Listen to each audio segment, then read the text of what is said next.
Three of us are definitely here, and all three of us will be here in 1 second. Or thereabouts. We Okay. should make sure to tell our dear friend it's time. Yes, all right. Well, for those who are. Oh, wow, look Ah, at that. well, if it isn't Amanda's stream. Hi, everyone. Hey, Amanda Stream. Wait, do I remember what we're supposed to do etiquette-wise? Big shout out to VampX13 for trusting us with your audience. So cool of you to do that. Let me just check what they were playing. Hold on, folks. How are you going to do that, Kurt? I don't know how to do it. You just go back to actually I think it usually says it. I don't know if we have it set up in Nightbot, but on other people's stream it does. But you would just go to my Twitch and I just check people's Twitches to be like, what were they playing? And then I'm like, oh, they're playing this thing, and then we talk about that. But Gotcha. yeah, Well, you should thank we're Amanda playing for some sending her shadows. audience here. Yeah, thanks Amanda for sending your audience here. We appreciate you. Shout outs to VampX13. And hello everyone again. Welcome in. This is that thing that we do where we talk about we play RPGs and it's really fun. So I'm glad you guys all wanted to raid in here with me. Feel free to follow, share with your friends. If you like the idea of RPGs, but you're like, where do I start? This is a great stream for you because a lot of the RPGs we play are super accessible, like really easy to jump into, and some of them you can even play on your own, or just with a couple friends, which is what we do every time. There's only three of us, and we have so much fun. So yeah, Yeah, we uh, only have two friends each, so you don't need that many friends. that's right. That's right. So if you're like us and you're like, I only know two other people, we got you. Us In fact, too. Amanda has now increased the amount of people you know by one because statistically there are three people here and you only knew two before. That's true. There you go. Yeah. There you go. So what's up, everyone? Did you guys already introduce yourselves? We No, No, didn't it's introduce time. ourselves yet. Okay, let's It's do time. that. we just got here, and we are Anthony, Kurt, and Amanda. My name's Anthony. I am, besides from being a very excited role-playing game player, I'm also a children's author. Sometimes make things up for a living, and here I make things up just for fun. And that's what we're going to do today. Kurt, who are you? My name's Kurt. You gave it away. I am a role-playing game designer, aficionado, and general nerd about town. Not the same town as these two, don't get it confused. They've got their own town going on. I've got a We different do. town going on. It's a whole situation. As it stands, though, I'm here to play games with my friends, which includes our third member. Hello, I'm Amanda. Some people know me Which as includes our- Vamp. That is my username, VampX13. Hello, And Amanda. I Some people am know me a as streamer, a Vamp. That is YouTuber, my a username, cosplayer, an VampX13. actor. Hello. I love playing RPG games. Sometimes I play them as part of my day-to-day for fun, and sometimes I play them as well as part of my job. And yeah, I love doing this stream because there are really only a few, like, I guess, like major mainstream RPGs that people know about. And we tend to play RPGs that are a little bit more off the beaten path and that highlight just the wide range of what an RPG can be. Also, if you've ever felt intimidated from the idea of running a game, we play a lot of games that don't have a game master or a dungeon master or anything like that. So we play together and build a story together, which is really, really fun. And I think makes playing RPGs a lot less intimidating. Also, sorry, I think I said RPG games. I mean, no one would ever notice if you did something like that. I can't imagine that if we looked back at the replay, I closed my eyes in resignation. That didn't happen. That would never happen. That would never happen. It's like I would never do that. It doesn't bother me at all. But today, what are we going to be playing? Because people were asking me earlier, and I guessed, and it looked like I guessed correctly based on I saw your season that you put together, Kurt. I'm working on that document. I am. Yeah, but it's not complete yet. So I started reading the For the Cube stuff, and then I was like, wait a minute, no, this is Hold For on the a Cube. second. But then I went and looked it up, and I was telling people a bit about it. So sounds really cool. Would you like to tell the folks a little bit more about what we're playing today? I would be happy to. Folks, we are playing a game called Festival of the Hidden Moon. The Festival of the Hidden Moon, if you want its full name. The Festival of the Hidden Moon is a game by Toronto-based designer Julian Legault. I don't know how Awesome. francophone Julian says Julian's name. They probably have some line that they draw in the sand. Maybe. Festival of the Hidden Moon is a GM-less game. Amanda has done her research. Once a year, a fantastical, magical, otherworldly festival takes place. 3 wondrous nights of delicious food, mysterious rituals, and awe-inspiring performances. Today, we will attend. So, this is a game in which we will tell the story of our beings who attend this festival. It's going to be a sort of feel-good story in some ways because there's not conflict per se. Much like Wander Home, we're kind of exploring the inner lives of the characters more than conflict between them, which is fun. And I've whipped up a little spreadsheet that has the whole book in it because that's something I like to do. Also, because I can't give you a PDF because I bought this a year ago at Breakout, and so what are you going to do? I simply don't have that file. Yeah, that's fair. But that is all we need, it seems. Is this sheet? That is all you need. it? It seems, Oh. and it's true. Wow. This is what I said is also then very true today. It is not a ton that we have in front of us for materials. And so that means that it is very easy for you to play. All you need is a few friends. This plays 3 to 6? Is that what it said? The play count is honestly flexible. I think the Yeah. book says that your ideal is 4 to 6, but that's because of a different ritual that we can't do today that I'm going to tell you about. Okay. If we played this game in person, each of us would be bringing a little gift to physically give to one of the other people that is present. That's adorable. It is adorable, but we didn't do that. And it says that's fine. It And says that's give fine. gifts to each We other could through the camera. give each other compliments as That gifts. is true. That We is could- true. Bring each other compliments. Anthony, I love the setup that you have today. Thank I feel you. like you using this room. I love this room so much in your apartment. It's just such a cozy, like, it's a perfect Anthony vibe. Oh, thank you. That's actually the Yeah. nicest compliment is of all. actually I like true. this room too. But to think Yeah. that it resembles my vibe, well, It does. I'm touched. Yes. There you go. I brought a compliment. Well Wow. done. Nice little gift. Kurt, your voice sounds like thunder and honey, and I always think so. Oh. I once had a dance teacher who was really flirty with me because of this voice. She would ask questions for the class and I would answer them, and then she would say things and I'd go About your voice? about my voice. Oh My. You're like, stop. Oh my Oh my God. god. Amanda, your effervescent personality is always a ray of sunshine, and it is no surprise that you have brought 17 other people who agree with me on that point tonight. Thank you. That's very kind of you. I'm just so happy that people were like, yes, definitely raid liesyoullenjoy. I was like, yay, okay, let's do it. Everyone's with me. It's And nice here to we rate are. a stream which you're on, you know? When It you're like, is. what my viewers I was like. leaving and I was like, we should raid. And then I was like, wait a minute, should we just raid like my other Me? stream? We could do that. Why thing- stop the party? Let's keep it going. One thing that I know about Amanda's viewers is that they like Amanda. So that's easy. Yeah, Choose the yeah. stream One she's thing we on. know about you folks. I am on here as well. So if you like me, here I am. I don't know.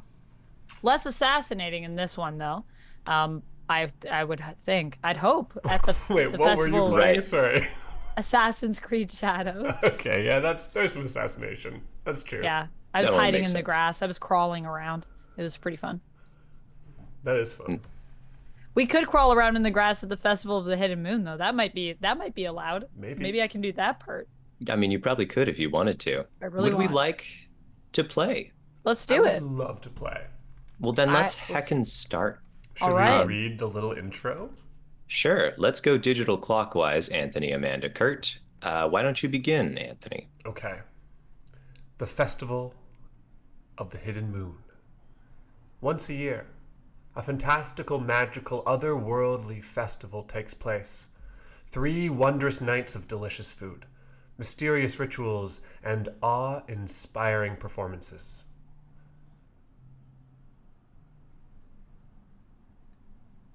Then it's me. Today, we will attend. You have never heard of the festival before, I'm sure.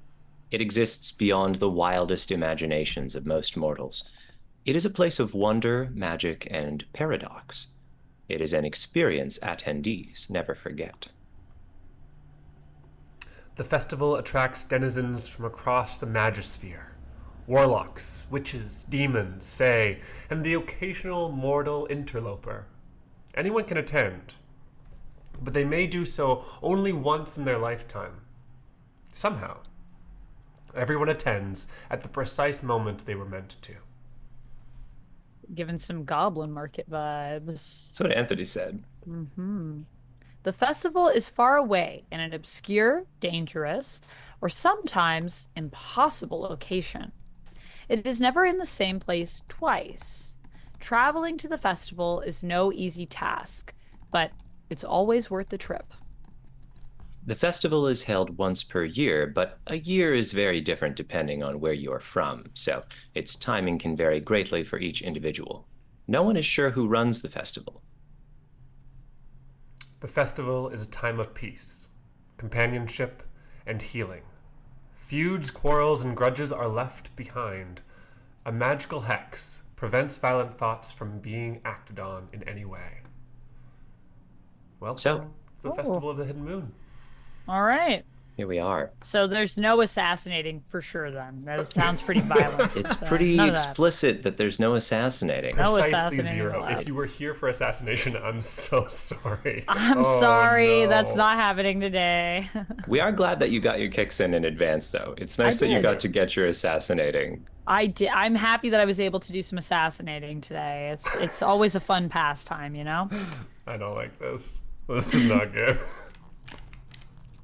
So, What do we do? each of us will be choosing an attendee, some cosmic being from the Magisphere. There is a list of options, and I think I'll just go through them so everybody knows what we're sort of sorting through, what we're considering. Our options are the Coven. Long ago, you performed the sacred rituals that would bond you together closer than any mortal could imagine. Stronger as a group than you ever were alone, the 3 of you share your thoughts, emotions, and experiences through a continuous magical connection. It is beautiful, sublime, and often entirely intolerable. Huh? We have the Spirit. When your body perished, your soul remained for a reason, but it is long forgotten now. Since before you can remember, you have drifted through the cosmos, watching things live, die, bloom, and rot. You wander the Magisphere, traveling wherever the universe guides you. Now, at long last, it has led you to the festival, where perhaps you'll find peace. Ooh. We have the Ooze. The life of an ooze is a puzzling one, full of existential questions and philosophical conundrums. What does it mean to be an ooze? What is your purpose? What makes you so squishy? You don't bother with these questions. You are a simple ooze, sliding and sloshing to and fro, enjoying your slimy existence to the fullest.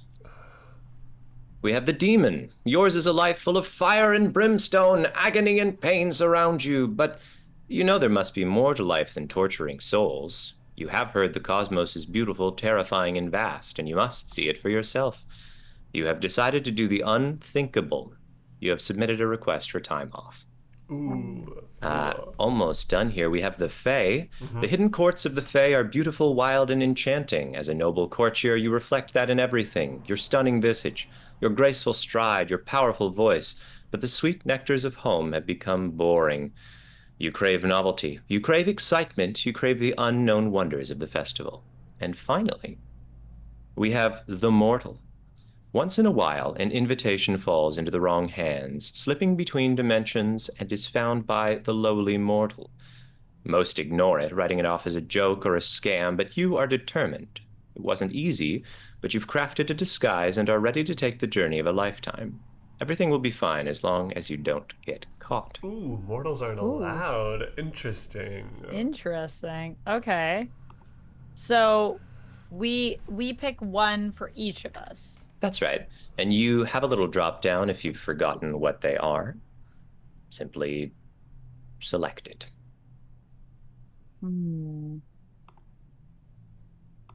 What are you guys gonna play? I don't rightly know. I don't know. It's one of those situations where I'm like, oh, there's too many good options. Everybody else choose, then I can choose from the ones that remain. Hmm.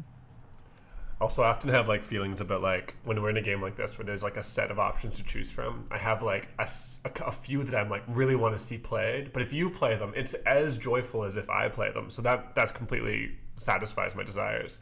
So I I just need was to just like thinking know. that. I was like, there's so many of these that I want to see played. Whether I play them or not, I don't know. Well, what are the ones you two most want to see?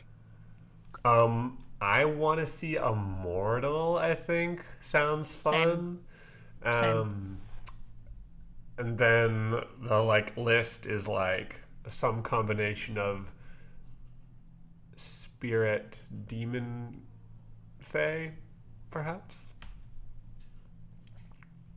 And Amanda, what's kicking around in your brain? We've Oh, got I'd love Mortal. to see an ooze played, and I like the Coven as well. So that's Cool. all of them. That's all of them. Between the two We of us, did that's it. all of them. Nailed it, folks. Can I just say that ooze, when you started reading it, Kurt, Amanda, that's like so you. Like that is like your RPG style You think I should yeah, like read you it? started reading ooze and I was like, that's made for Amanda. That's Amanda's vibe. Yeah, yeah, I definitely could see myself as an ooze. I'll play an ooze. Once you've I'm down. chosen, write your name in the player write your name here spot. My name, Yeah. Like my mortal name. Amanda. Okay. Yeah, like your human, just your normal ass name. Oh, Atomic Sorcerer, that's a good point. This is very screw tape letters, that's a good point.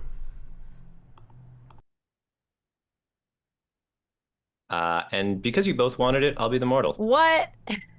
Nice. What is this message that has appeared?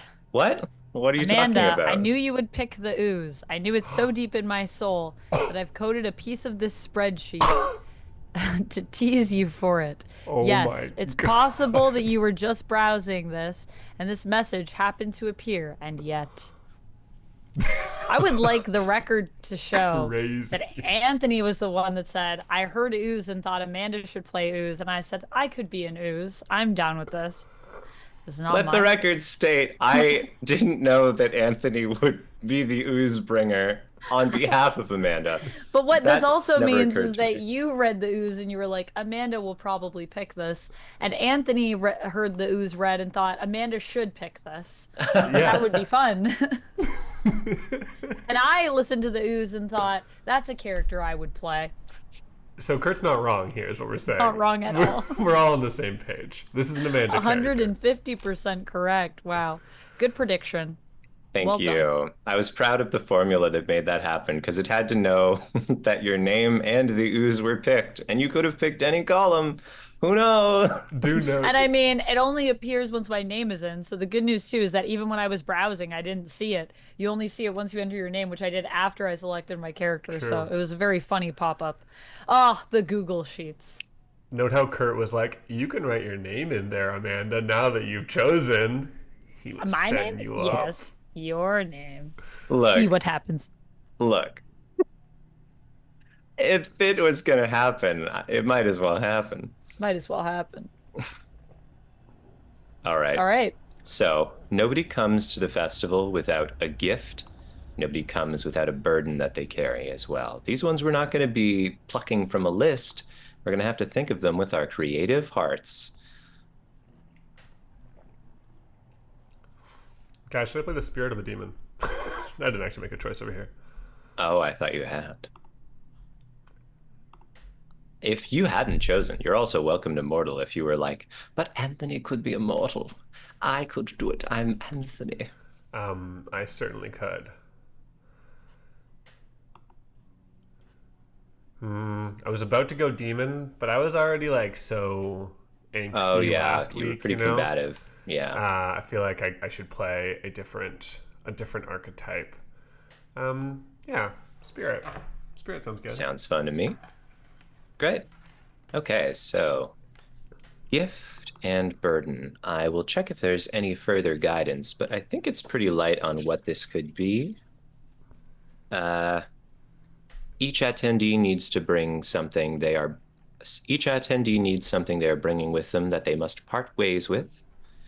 Each attendee has something emotional they are bringing with them that they hope to part ways with. Burden. So I see. those are a burden and a A gift. gift. Okay.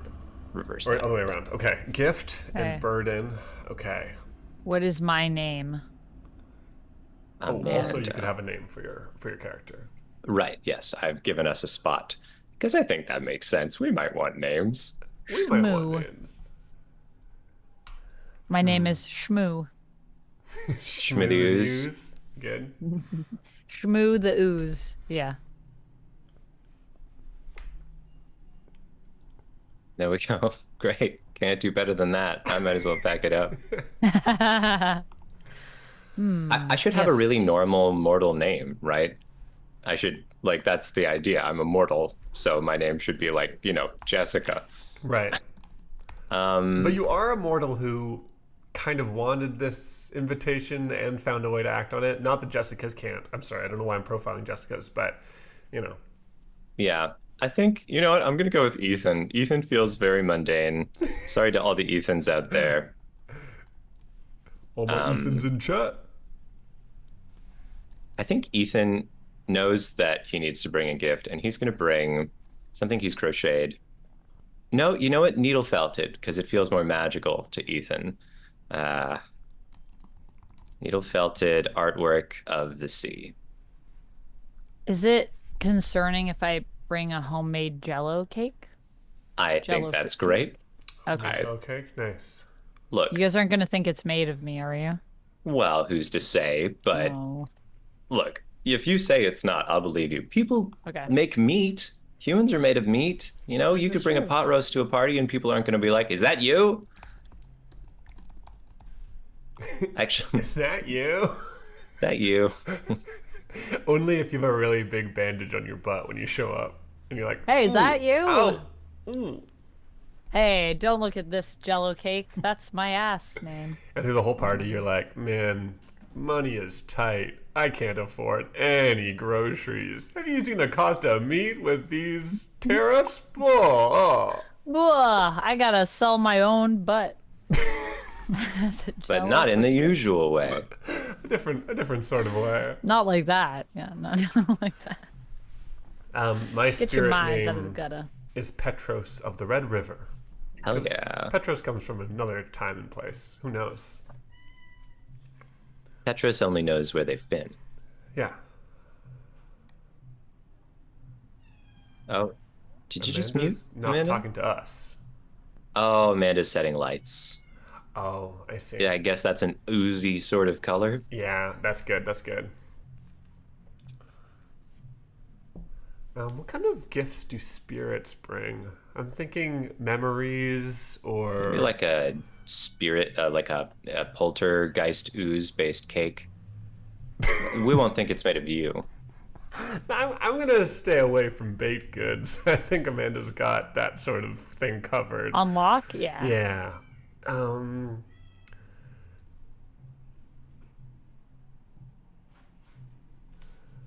Okay. Hold on a second, guys. Someone just called me. I'm just gonna call them back really quick while you finish. Okay. Sure, yeah. What you have a needle felted artwork of the sea that you've brought?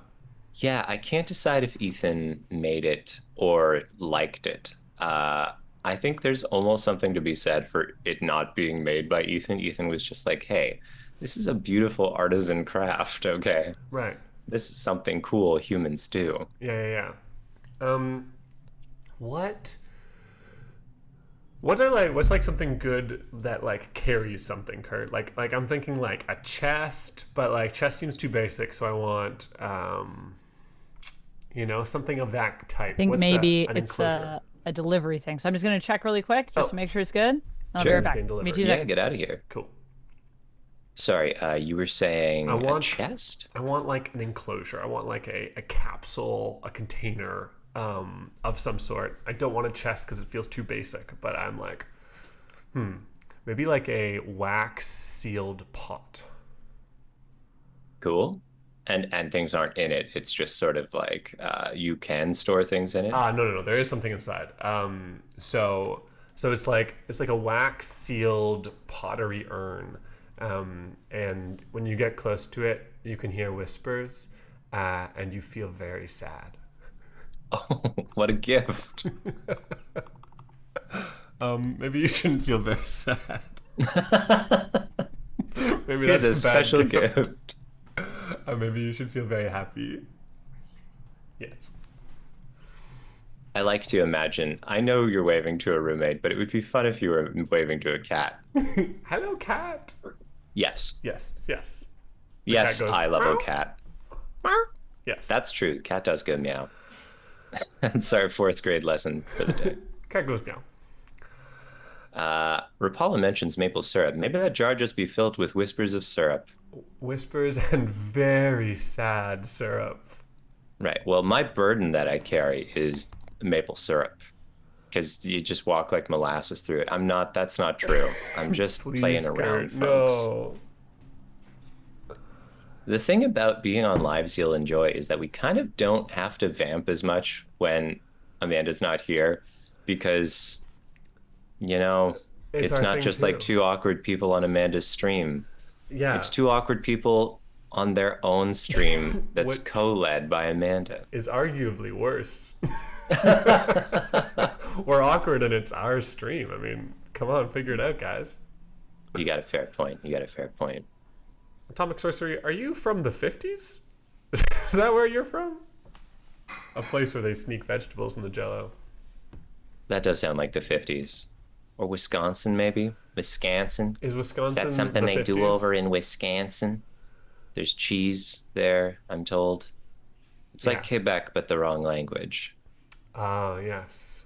I think. Because it's like cold and weird, and there's sports and cheese. Cold, weird, sports, cheese. Yeah, Yeah? that's kind of Quebec. You know? You know what I'm saying? Yeah. And people aren't like that thrilled about going there. Right, that's my understanding. Atomic Sorcery is from the St. Lawrence College. That makes sense. That's Quebec. SLC. Classic Quebec right there. Paula says, fun fact, I hate Wisconsin. Paula, that's not a fun fact. That's not a fun fact for Wisconsinites here. That just makes them sad. But maybe it's a fun fact for people who hate Wisconsin. So that's fun. Let us know if you hate Wisconsin in chat. Let me check if Amanda's burden can be loneliness, or if it has to be like a physical object. You're right, Rapala. Hating Wisconsin did bring me joy, so I guess it was a good fun fact. Fair enough. I think it can be metaphorical, your burden. Okay. Well, because didn't you say something like emotional? Yeah, but I didn't know if it should be like an emotionally laden object. Oh, yeah. I really interpreted it as like an emotion or like a That makes complex sense, or right? That yeah. makes sense. The ooze is lonely. I kind of want just something mundane for Ethan, right? Lost a job recently, Then this was like, I have to do this. When am I ever going to be able to do this again? Right. I think Ethan's living with his parents right now in between things. Okay. And so it's like, yeah. What I is it think about Ethan's- Ethan? Like, I don't think everybody would receive a invitation to a spirit festival and be like, yeah, I'm going to this thing. What is it about Ethan that makes him like respond to the call, I think it's the only thing that's been exciting to Ethan in a long time. Okay. It's one of those like weird obsessions where you get it and like everything in life is so gray and you're like, wait, I what is have to do this? this. Yeah. Now's the time to do this. Yeah. Okay, I like that. I really like that. So what's the burden? Is it the Ethan's, I boredom think, or- essentially, but I mean, it's tied also to self-worth maybe because Ethan doesn't have anything going for him right now. Right. I feel like I'm just gonna say Ethan's living with his parents Okay. and Okay. unemployed. Your classic, unfortunate. Well, I need to do this. Let's recuperate.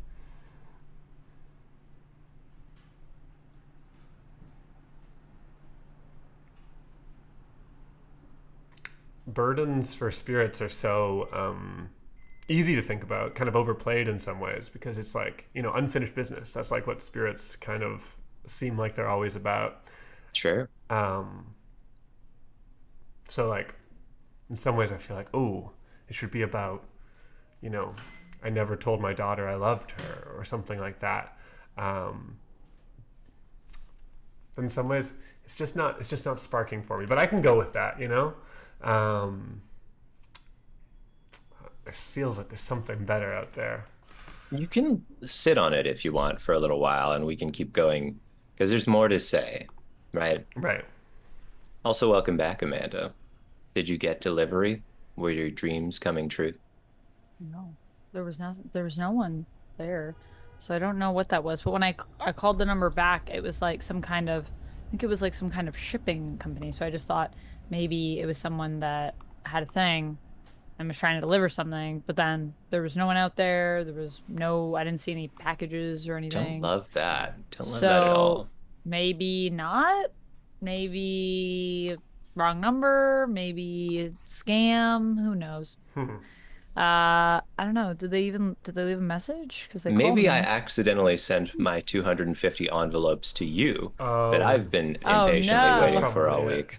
It might be me. Yeah. If I see them, I'll let you know. That could be what it was. They're like, we have 250 envelopes for you, ma'am. And I was like, sorry, I'm busy streaming. I just saw my phone like light up with the call just as it ended. I was like, damn it. It's because my phone's always on silent because I'm usually here and I don't want my phone to ring and interrupt things. Sure, just But root a it does it. phone to do it. Yeah, right. But anyways, so I'm sure it'll be fine, whatever it is. I don't think I'm missing anything. I'm waiting on like one thing, but it's not here yet, so Okay, I it's all cool. good. figured out my We'll go burden, Um, by tonight. the way, guys. what's your burden? No one remembers me. I've watched the Ooh. last of like my. I was gonna say that I watched the last of my like Oh no, descendants die, but actually I think it's worse than that. I think it's just I've watched my descendants forget me. The stories have become more and more fizzled and wrong until no one even knows my name or that I existed. But And is it like people think you're someone else? Like the stories they tell just aren't accurate? Or no, is it just that they there's just just don't no tell me stories at about all. you? No, I Oof. Ah, wasn't interesting enough for, my great grandchildren to remember who I was, and nobody else cares. oh Uh, man, that's sad. and I'm not sure how to let go, knowing that if I let go, I really let go. I really This game disappear. having Ooze and Petros in it is gonna be one hell of a game. It's a little bit. If you haven't seen a lot of Lies You'll Enjoy, in some ways this is the most classic archetypes coming through. Amanda is something a little silly, a little funny, haha, and Anthony is something very sad and serious. And Kurt is probably nicely playing the middle ground and including us all. Yes, that is pretty much how we tend to play in general. So, welcome to our archetypes. Now you know who we are. Although, I don't know. I feel like my character might be kind of sad. We shall see, I guess. Because Shmoo's lonely. I'm seeing. Yeah, that's what Shmoo's burden is, loneliness. Sometimes you're just a lonely ooze. Not you specifically. Everyone can relate to this. Sometimes I'm a lonely ooze. Speaking of sometimes we're being things, sometimes we're going places. We have to pick a fantastic locale that the festival takes place in. As a little like sample, I was just looking at like descriptions of the game, getting ready as I was like trying to like write our descriptions and stuff. And one of the descriptions had a nice little blurb about like that these festivals take place in very unexpected locations, like the crown jewel of a royal's crown, or the bottom of an alien sea. So just to prime how fantastic we can get, we can go pretty out there, like prime the imaginations.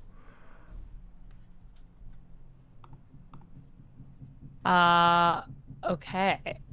Does anyone write any notes? I wrote that Shmoo wears one single shoe and it does not quite fit. Love Okay. that. Nice. I think Ethan wears polos. Polos. Cool. Yeah, Ethan wears polos and pants that have a second set of pockets near the knee. Okay. Nice. They're like camping sort of pants, but Ethan's like, it's just practical. You can just then you can Is this have two part of sets of Ethan's pockets. disguise, or is this just something that Ethan Oh, okay, wears? today, right, Ethan's disguise. What is Ethan disguised as? Because Yeah. this is Oh, yeah, good important. point. Ethan is Ethan can't just immortal. show up as immortal. I Yeah. think Ethan has okay, the same person who made that needle felted piece of artwork of the sea has needle felted wings. Ethan has wings. Ethan also has the normal, like, immortal Ethan outfit, but Ethan assumes that like the The wings are enough. wings. And Yeah. they're pretty cool, right? It Cool. looks like a Moss Fairy kind of Ooh, I situation. like that. Um, but Ethan is not that. Ethan is a man who wears pants that have a second set of pockets at the knee. That's delightful. Petros is wearing a long red pointed cap that falls like halfway down his back. Oh. And oh dear, now that Like a I've sleep said, cap?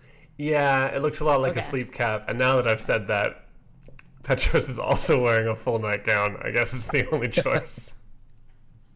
I mean, if you pass in your sleep, what are you gonna do? What are you gonna do? So Petros is a sad, sleepy boy ghost. Is that Sad the sleepy boy vibe? ghost. Yes, correct. I'm just picturing Anthony as this character. Petros is much shorter than me, Who isn't? and older. So Then yeah, okay. yeah, So Anthony, if he was older and shorter. correct. I like that you're not picturing me for Ethan, though. You're like, those aren't related. No, This isn't I fair. can definitely picture you as Ethan, 100%. Fine. I would never. Fine. Kurt's like, damn it. Here are some suggestions for where this fantastic festival could take place. A fantastic locale that this festival could take place in.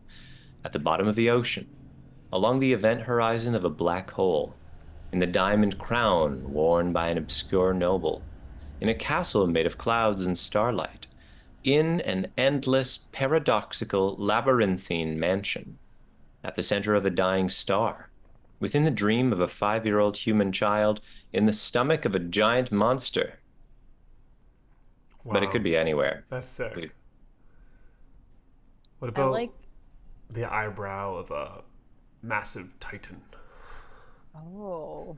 Like those microscopic beings that like live in your eyebrows and eyelashes or whatever that you read about as a child, and you're Oh, like, oh my yeah. god, there's thousands of them. Horrifying.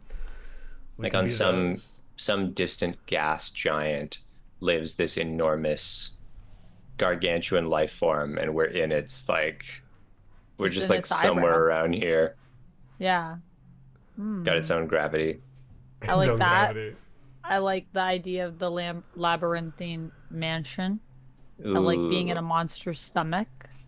Monster stomach also kind of feels like your suggestion though too, Anthony. That's Like true. so And that's I feel like yeah, I feel like those three all sound good to me.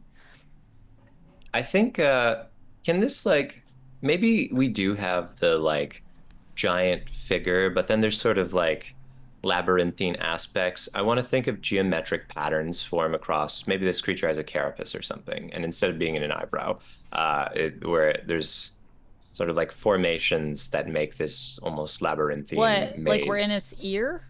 No, like we can't conceptualize what part of the body this would be. Maybe the very tip of a swirling Fibonacci sequence that makes a shell. like the tip of a shell, and on that tip is a sort of a recessed place that we've Right. So you're saying like we're on a giant creature, but it's not a humanoid.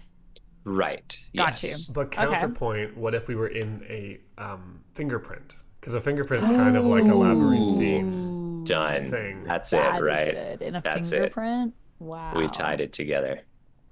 Wow, I hope this person doesn't wash their hands often. Giants have terrible personal hygiene, well known. I think we're small enough that it doesn't matter if they did. Right. Wow, that's how small we are that we just wouldn't even notice. Right. And it's not that we're small, it's that they're huge. Yeah. They're that big. Yeah. Yeah, okay. All right. Cool. Okay. All right, cool. Okay. Okay. All Okay. right. All right. Okay. Okay. I better write it down, I guess. No, Anthony's Yeah. already on it. Anthony can write it down. Oh, Amanda, do you want to read out the passage called "The Arduous Journey"? Right up until the questions, and then read us out the first question there. Okay. The journey to the festival is often difficult. One must travel across space, time, and all manner of cosmic environments to get here. Those called to the festival usually make the trip alone. Take turns telling each other about where your attendee is coming from by answering the following questions. Where are they traveling from? Okay. I mean, in a very literal sense, right? Ethan is traveling from his parents' basement, Right. ultimately. Like, that's where this story starts for Ethan. Let's say attic, actually. I think maybe it's more interesting if it's an attic, because then at least it feels lonely. Basement just feels like, yeah, sure. I like it. Okay. Nice. Um, Petros is traveling from. There's this like museum of of mining history, where Petros was in a group photo with his coworkers, um, back once upon a time, begrudging. Nobody wanted to sit for this portrait, but everybody working got together. The picture was snapped, and Petros promptly forgot about it. But it did make it to the archives of the company, and then 104 years later, when the company collapsed, it got into the hands of an academic, and then to the back rooms of an old storage facility, and finally picked up by a curator who sold it to a museum where it sat for a couple centuries, as a representation of mining at the time that Petros lived. Nobody's interested in the people in the picture. It's supposed to be a sort of archive of what what work conditions were like back in the day.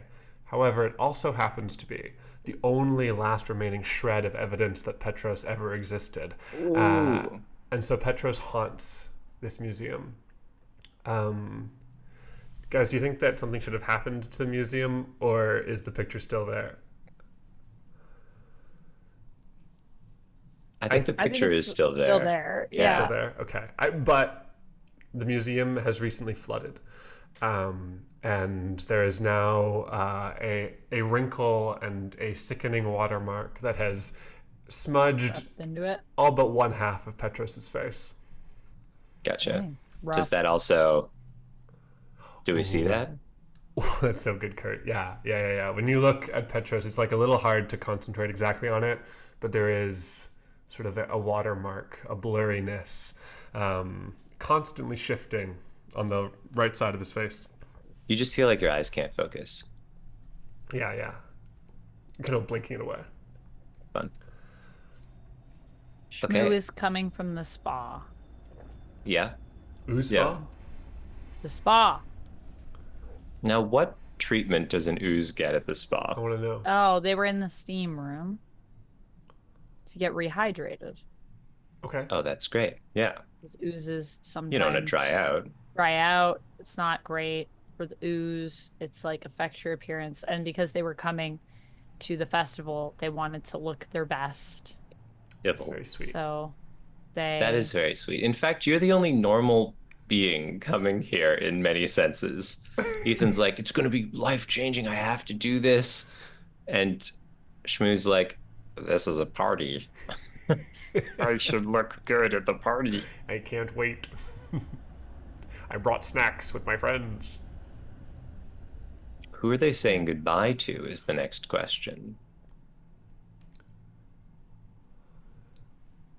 There is a ancient ghost, more of a sort of poltergeist, sinister variety that also hangs out in the in this museum, and definitely drops icicles on the heads of people who leave. And there's quite a lot of accidents outside. Um, uh, its name is Schnick, and currently, that's Petros's best friend. You know, they spend all day together, sort of strangely haunting each other's presences, just feeling each other on the outskirts, and it's comforting to have someone. Um, Unfortunately, Schnick, I think, is sort of like perception, like constantly young, and so wakes up every third or fourth day and remembers nothing, constantly resetting. So Petros knows that as he says goodbye, it's probably for good. Uh, uh, Ethan's saying goodbye to, I think, okay. So when Ethan got laid off, there was a coworker that he had kind of a crush on, never made a move. They were kind of friendly. It was like, oh, when we get after work drinks, Ethan's going because, and here's where we'll pull in Jennifer. Jennifer is there. I said Jessica Jennifer. last time. It doesn't matter. That's the same name. Don't tell our friends named Jennifer and Jessica who are siblings. That's really on their parents' fault. It's not my problem that those are the same name. Anyway, so I think Ethan sends a text to Jennifer and is like, "Hey, I'm gonna be doing some traveling, so I'll be off the grid for a little while."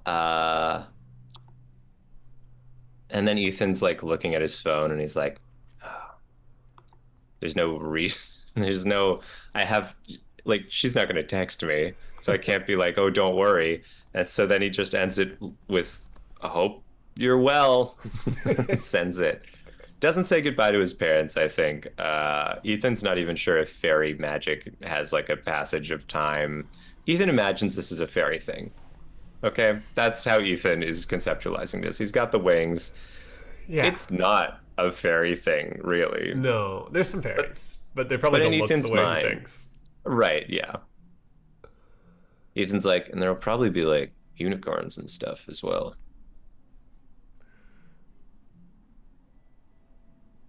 What about Shmoo. Shmoo? Who's Shmoo saying goodbye to? Moo is saying goodbye to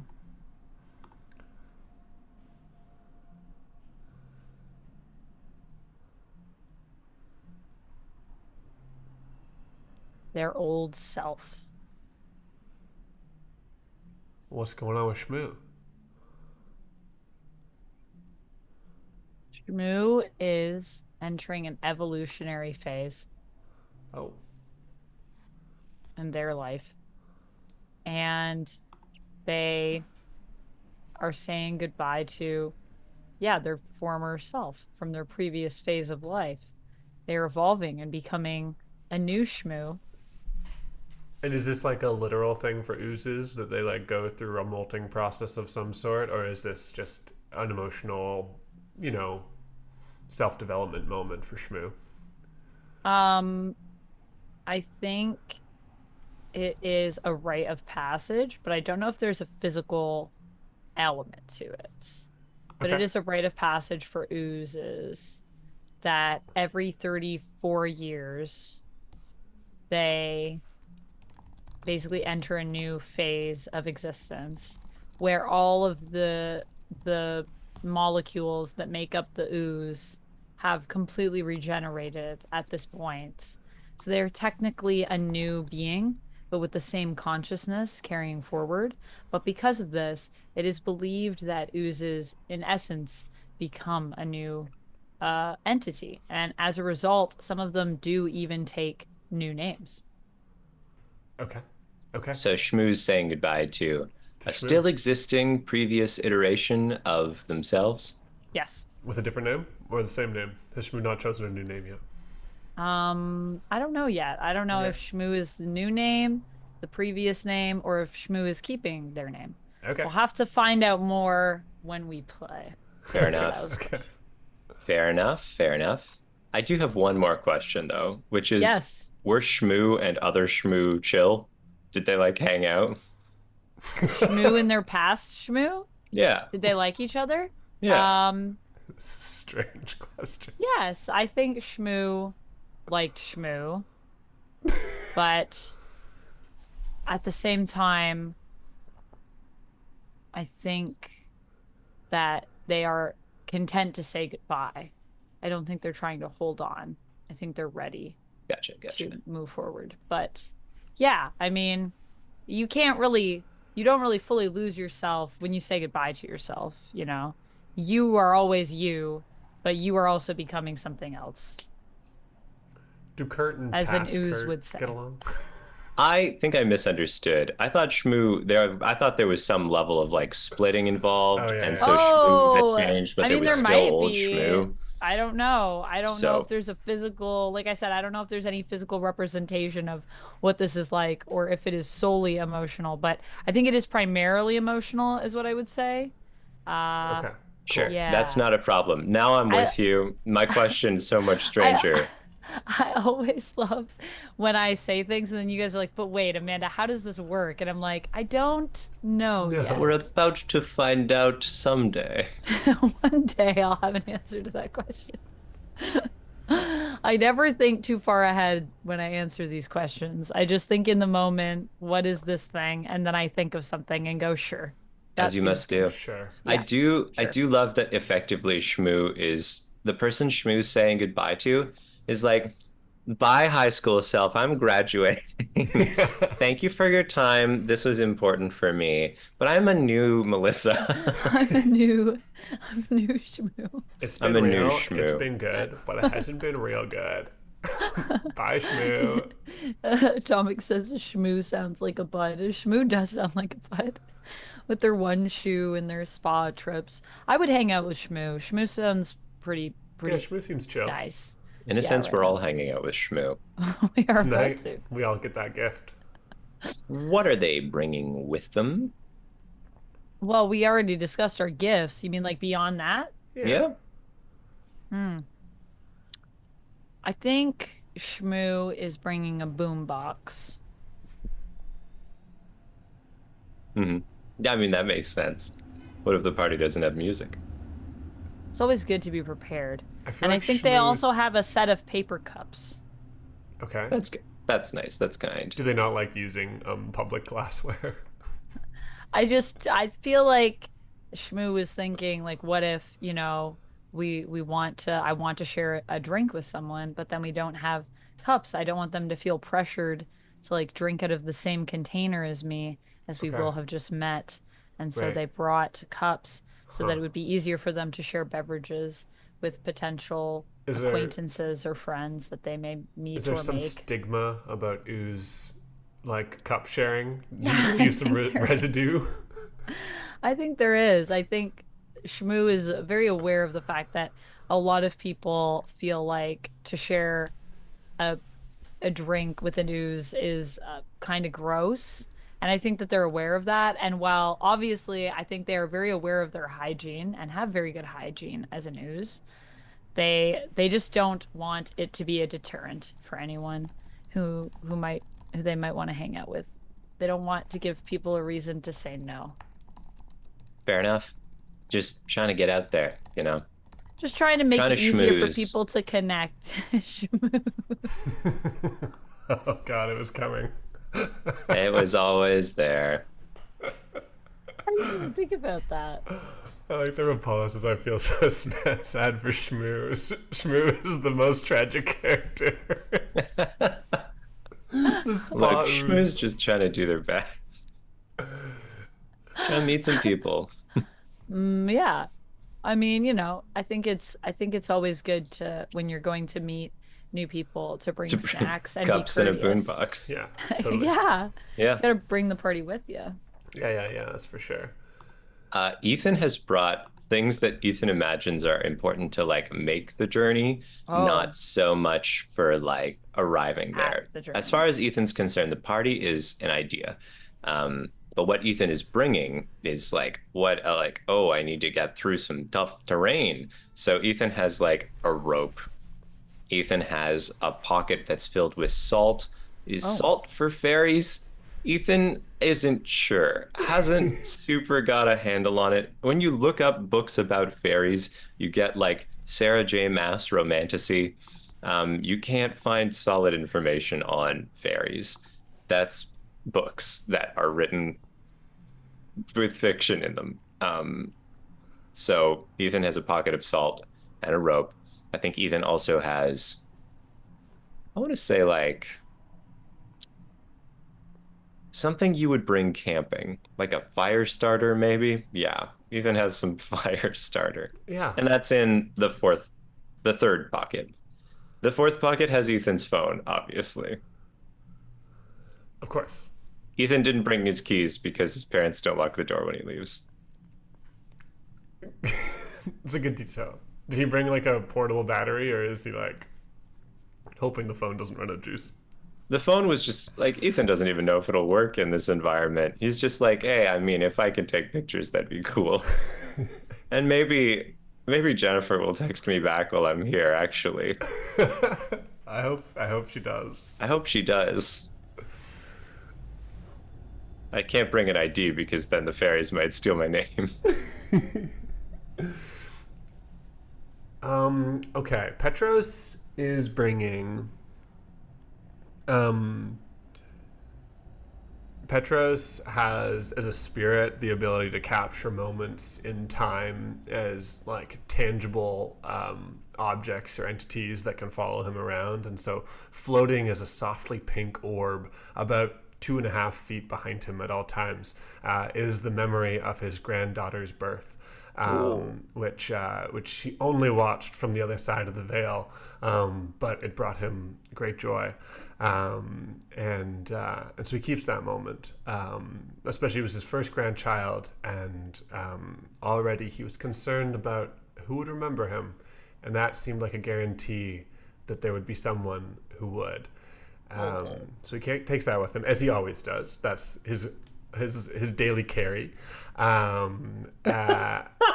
And then from the museum, he has also taken his like favorite artifact, which he spends quite a lot of time staring at, and it's this beautiful geode that was carved out of some mine and became a keepsake for the people who worked there. Just like a gorgeous like marbled green geode.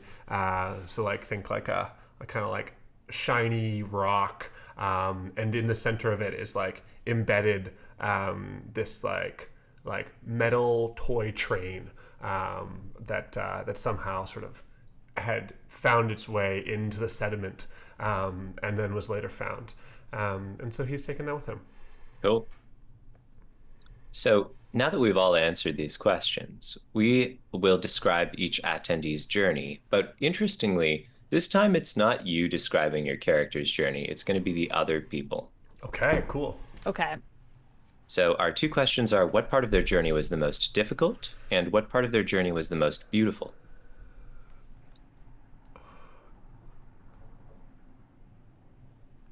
Okay, well, I love that I get to do both Ethan and Shmoo. This is a great day for me. What part of the journey was the most difficult?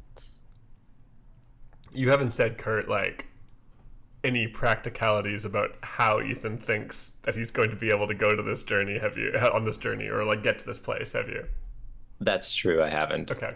I've said things that Ethan thinks. Hmm. But right now, Ethan is a man who has pants that have additional pockets at the knees, wearing a pair of needle-felted fairy wings Right. with pockets with salt and rope and fire starter in them. I think the hardest part for Ethan would be leaving his dimension Right. because to do that, you have to, one, find a hidden gateway. And then when you go through the gateway, it manipulates your body and transports you to a different realm where physics have also changed. And it is very hard on most mythical, sort of fantastical beings' bodies. So on a human body, I feel like that was a really intense process. Anthony, what do you think? What do you think Ethan experienced? Well, before we do that, we have some visitors joining us. Infinite Monkey Tales has just come in with a raid. Hi, everybody. Whoa! Thanks for Hello, joining us. everyone. Thanks for raiding in. Hi, folks. Let's take a little peek and see what Infinite Monkey Tales was up to just Hi, before this Jake. moment. Jake, what are you guys coming from? What were you Whoa. playing? Also, Raiders, thank you so much for coming in. I'm Amanda. Wait, I don't know if I'm gonna point the right way towards this. That's me. This way Yeah. is Anthony, Hello, hello. and down below is Kurt. Our names are here. We are Lies You'll Enjoy. We are a small group that primarily plays indie tabletop RPGs. Typically, they're one shots. So basically, if you guys ever jump into one of our streams, they're all like sort of generally one-offs. We actually just finished a really long campaign of Zaba's Bed and Breakfast, which is rare for us. But today we're playing the Festival of the Hidden Moon, which is a three-person game master, dungeon master less RPG. So instead, the three of us are collectively telling the story as a group, and it's all about this fantastical festival that these crazy beings go to. I'm playing an ooze. Kurt is playing a human who shouldn't even be here. And I was very prepared to be here. technically not allowed to be here, but somehow got an invitation. Yeah. And Anthony is playing a ghost. So A very that's sad ghost named a very Petros. sad ghost. It's true. And Yeah. now I see that Infinite Monkey Tales was streaming Call of Cthulhu. Oh, So that's fun. Oh, That that's is A little bit of super a fun. I horror love Call of vibe. Cthulhu. A bit of an That's fun. adventuresome vibe. Nice, nice. Thanks for coming around, folks. Whether you are audience or cast, who's to yeah. say? Yeah, thanks for joining us. Should we Yeah. do the quickest pitch of who our characters are? Would that be helpful? Yeah. We can do a quick pitch. Okay, okay. Give it to me. Give it to me. Okay. Amanda, I hope you like this character and you're going to keep me on the stream. Ready? Okay. Welcome. Meet Petros of the Red River. Petros lived 1,000 years ago. No one's quite sure. And has now inhabited the world as a spirit for the time since. Being a spirit is normal for Petros's kind, a species that few know the name of and few remember at this point, so it's not worth mentioning.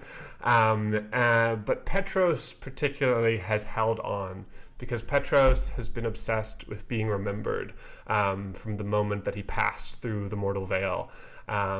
Petros is carrying this burden that literally no one remembers him. In fact, he's just spent the last 45 years clinging to this museum of mining history where there is a slightly water damaged picture of him still in it. And so he is holding on to the one place where there is record that he exists. But then the festival calls. The Festival of the Hidden Moon, a festival you could only go to once in your entire existence and only in the exact moment you need it. And here is this he's like, okay, I have to go. Whether this is the end or perhaps a chance to be remembered, he has to go. I am playing an ooze named Shmoo. Shmoo is an ooze that only wears one shoe and it doesn't quite fit. Shmoo is going through a transitional process right now. Every 34 years, as many people know, oozes basically become completely new beings. All have their cells have completely regenerated in their body. And so Shmoo is going through this transformational process where they're saying goodbye to their former self and hello to their new self. Will they take a new name? Will they undergo some sort of insane physical transformation? We don't know because I haven't figured out how that part works yet. Um, Shmoo is a very lonely ooze who is bringing with them a gift of homemade Jello fruit cake. Did it come from Shmoo's own being? We don't know that yet. We said no. Probably no. not. And if you think so, then that might be offensive to Shmoo. But who's to really say for sure? And the other thing that they're bringing is a boombox and some paper cups in case they would like to share a beverage with somebody. They also, or somebody would like to share a beverage with them. They went to the spa in preparation for this festival to make sure they are looking their best. Ooh. And yeah, that's basically Shmoo. Oh yeah. They also their burden is that they're very lonely, so they're hoping to, I think, meet some people at the festival. Aw. I don't know about these folks. Ethan is just a normal guy, okay? I got laid off from my job. Sucks, but I'm back in my parents' place in the attic, and this invitation came in the mail, and it seems crazy, like just the kind of thing that I need to like find my spark again. So I'm bringing a needle felted artwork. It feels pretty mystical. It's a little gift for the fairies that I'm sure are there. This is a fairy thing, I'm pretty sure. Pretty sure it is. That's why I have salt in my pocket. I also brought some rope and fire starter. Who knows what you're gonna need out here? Seems like pretty wacky situation. I don't have any idea how any of this works or is going on, but I'm pretty sure it's a good idea, maybe even life-changing for me to go here. We've just learned actually that Ethan, the hardest part of this journey for Ethan was going through the dimensions to get here. Yeah. Was that just in the invitation, I'll ask you? Was there like an instruction, go here? I think it. Go ahead. Oh, I was gonna say, I think it communicated that you needed to pass through a gate, but you had to find the gate yourself. And so I think Gotcha. Ethan just thought of the most like magical gate that he could think of, which just like happened to be the gate to the local library, and passing through Aw. it did indeed warp him through the dimensions and twist him into a 16th dimensional bagel. Yeah, Sure, there we go. that sounds painful. Um, Sounds unpleasant. so we also have to Also, answer what I part just- of the... Go ahead. Oh, sorry. I just gave a shout out as well to Infinite Monkey Tales, and I just wanted to say for folks that like, I don't know if how much more of Call of Cthulhu you're doing, or if it was just that one time, if you're doing it in multiple parts or not. Sometimes people do that. But Call of Cthulhu, I think, is usually a one shot. I don't think so. No, I've it played a isn't? lot of one-shot Call of Cthulhu's, but I don't I think have. that's always the case, right? Oh, really? I've only ever played it as a one shot, I guess. But I guess you could play it multiple different ways. But if you like basically super spooky horror RPGs, Call of Cthulhu is that. It's very unsettling. It's very much like doom and gloom, but with like a glimmer of hope. Oh, you know Um, what? All kinds of RPGs. Friday streaming Two-Headed Serpent, Saturday streaming Dragonbane, Love that. Sunday streaming twice with Convergence and D&D Legacy of my God. Ashardalon. Oh, Wow. cool. A whole community Okay. of folk playing role-playing So, games here. if y'all are in our community and you like what we do here, definitely go give them a follow. I did give them a shout out, so their name is highlighted there. You can just click it very easily. I gave them a follow. I'm Vampex13. That's my username when I'm streaming myself. So definitely, I would recommend checking that out. And I just wanted to say thank you so much, Infinite Monkey Tales, for rating us and trusting us with your community. It means a lot, and I hope that y'all that hang out with us enjoy this weirdness. It's about to go down. Yeah, I don't know what we're you gonna- mean. This is the most normal story that we could tell. So normal. We love playing normal stories. Goodness knows. Just a spirit, an ooze, and an unemployed person in their 20s. A classic combo. But that's how it is. That's how any friend group, every friend group Every- has Every a friend group spirit has the and ghost, ooze the ooze. and an unemployed person in their 20s. Take yourself. Doesn't matter how old you are. I'm the ooze. All right. So going through the gate was the most difficult part of Ethan's journey. I think for Petros, I'm Oh, going to wait, we propose haven't finished this. though. We have the what's the most beautiful Whoa. part of. Oh, we could do that too. Yeah, Is sure. that okay? Can we Close the most. Yeah, finish sure, Ethan's sure, Yeah, sure. journey? yeah, yeah. Let's Yeah. finish. Let's close that loop. Okay. Okay. Ethan's the most beautiful part of Ethan's journey. Okay. Most beautiful part. So after you get like twisted into this spirit, this like crazy interdimensional Bagel. being, in order to like transmute between worlds, you do have some just normal dimensional travel to do. Luckily, the invitation takes care of most of the logistics for Ethan, as it does for most of the invitees. It's important to not list exactly where the festival is, otherwise it could be easily found, and you may only go if the festival has chosen you. So as Ethan is twisted, the invitation makes sure, twists the strands of fate to make sure that he can survive a long, almost unending journey across the cosmos. And without spaceship, without vessel or protection, Ethan just like floats through the stars and just like experiences the vast expanse. It is perfectly silent. In fact, sound can't exist in this place. And it is too cold, but it doesn't hurt. And Ethan is in that meditative, almost sensory deprivation state for what subjectively feels like 17 months on his Whoa! way to the festival. Wow. I wasn't Wow. ready for that. That's something. It's a long time. It's a long time. That's a How, long time. long how Ethan's does gonna that be change fucked up. Ethan when Ethan arrives? Very curious to find out.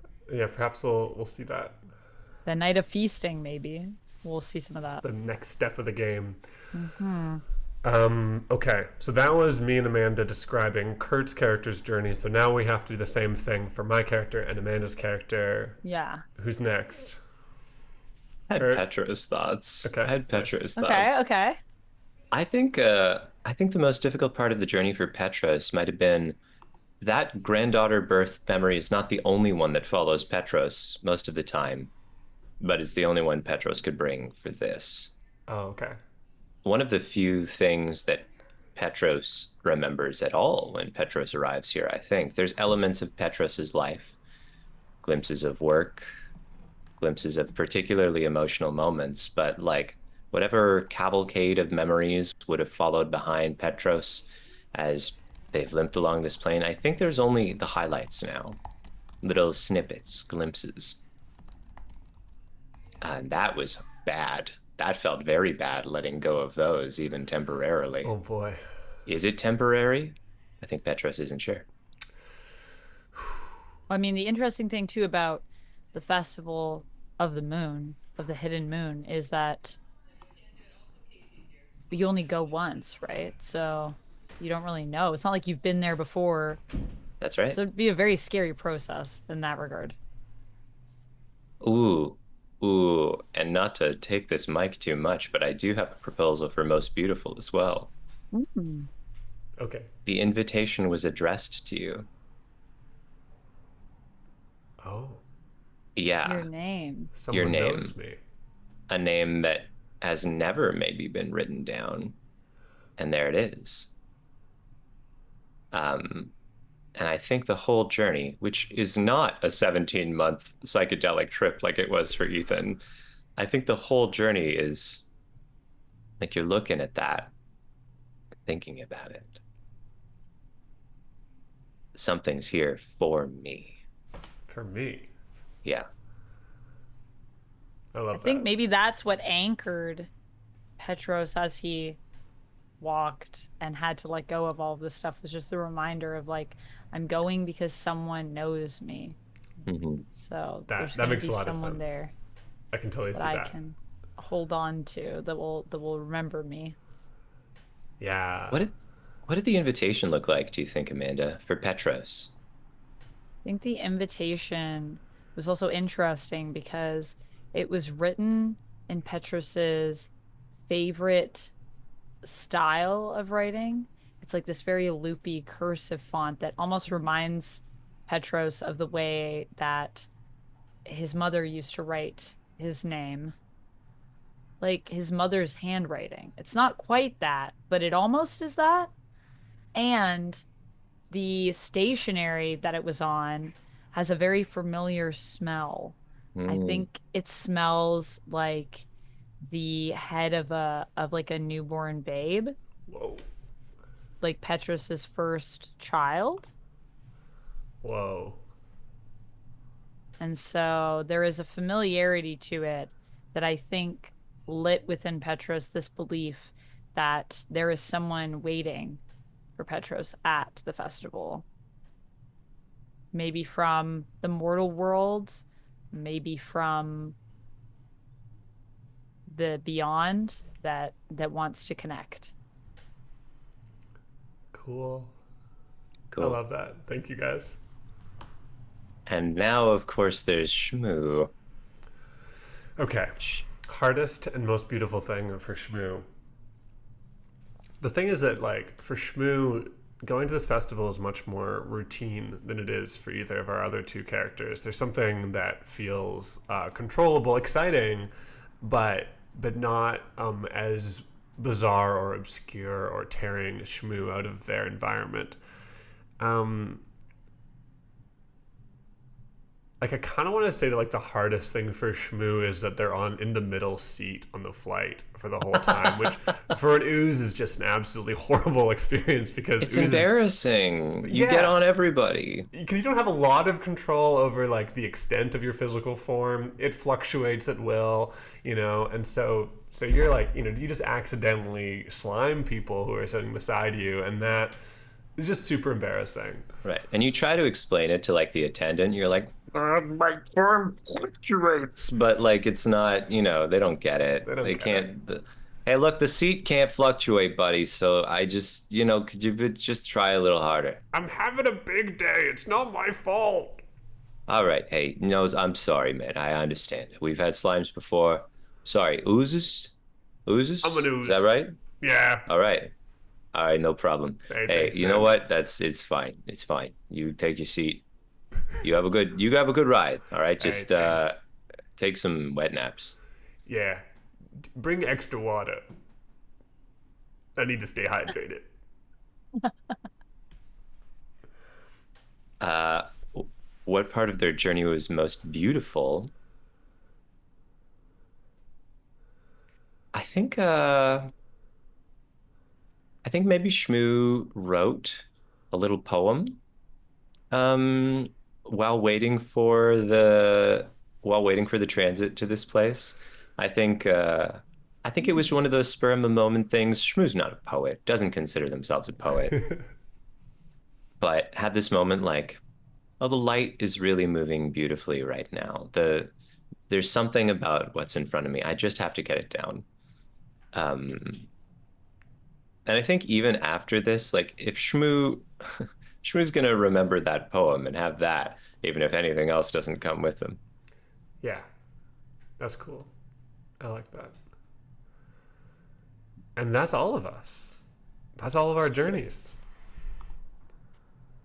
So now we do the festival. The festival is going to be 3 nights, and then we'll have a little bit of epilogue sort of stuff to say farewell. So our first night is called the Night of Feasting. Does anybody want to read out Yeah. the, yeah, the sort Can of do Night it. of Feasting area? Here's the description of the night of feasting. The first night of the festival is for feasting, when weary travelers are greeted with a buffet of delicacies from across the Magisphere. Attendees eat, drink, and carouse until the early morning. As you arrive, describe the sights and sounds you are greeted with. Each player answers the following questions from the point of view of their attendee. What here is fantastical to you? What here is mundane to you? After you settle in, you will enjoy all of the aromas, tastes, and sensations that surround you. Each player will describe a food or drink that they see, without describing its taste. You will enjoy it shortly. I promise. Talk about its smell, its color, its texture. Once everyone has described a different dish, go around and talk about which ones your attendee tries, which ones they enjoy, and which ones they hate. How does this food make them feel? Who do they enjoy it with? How does it nourish them? Okay, so we're Cool. going to answer what here is fantastical and what here is mundane. Then we'll describe a dish without tasting it, and then we'll describe what we taste, what it's like, who we're with, how we are changed. Cool. Fantastical and mundane is just fun. Uh, we have agreed that we are in sort of the fingerprint of a great being. A Just this celestial huge, giant. right, and it almost makes a labyrinthine sort of pattern to this place. I imagine there are market stalls. I imagine there is music. I imagine there's all sorts of people milling around in elaborate costumes. Think there's like a festival table as well that when you first come in, that just like goes to the point that you could get lost at the table because it winds through the maze. Like down the Ye- center of every Yeah. hallway, quote unquote, of the maze, Yeah, every is space the between. table. Wow. And so like you can get lost in the courses. And sometimes people will arrive and end up, at dessert before they can even find where the appetizers are. But you know what? This actually also tells me what's mundane to Ethan, and it's there's a ticket check. Oh, Uh, yeah. So Ethan, after all this like travel, Ethan is like braced against the floor, thinking about the serenity and strangeness and reflection that he's been doing over what surely hasn't been more than a few minutes, but it feels like a very long time. And Ethan opens his eyes and looks up and sees, oh, it's like a coat check and ticket check at the front here. And so dusting off the like felted wings, Ethan's like, uh, I I have an invitation. Uh, can someone grab the ticket office? Can we like play this out for a second? yes, I can see that. And Uh, and so I'm here for the festival of the Hidden Moon. Um, yes, did you bring your paperwork? sorry, I thought this would be. Is this good? I don't have ID. Oh yeah, I'm just joking. Oh, oh, okay. That's my what I I because sound I like couldn't when I go back. joke. I don't. Okay. Yeah. It was kind of a long Do you thing. need me to show you around? Um. Ah. And Ethan like the place just sprawls out before Ethan. And by the when then Ethan looks back after that long look and the ticket counter's not there anymore, I think, and Ethan just walks into the festival. Yeah. That was also a joke. You hear a voice say as it disappears. Oh shit.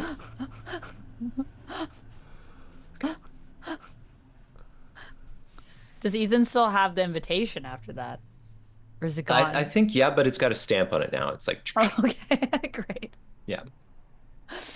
Um,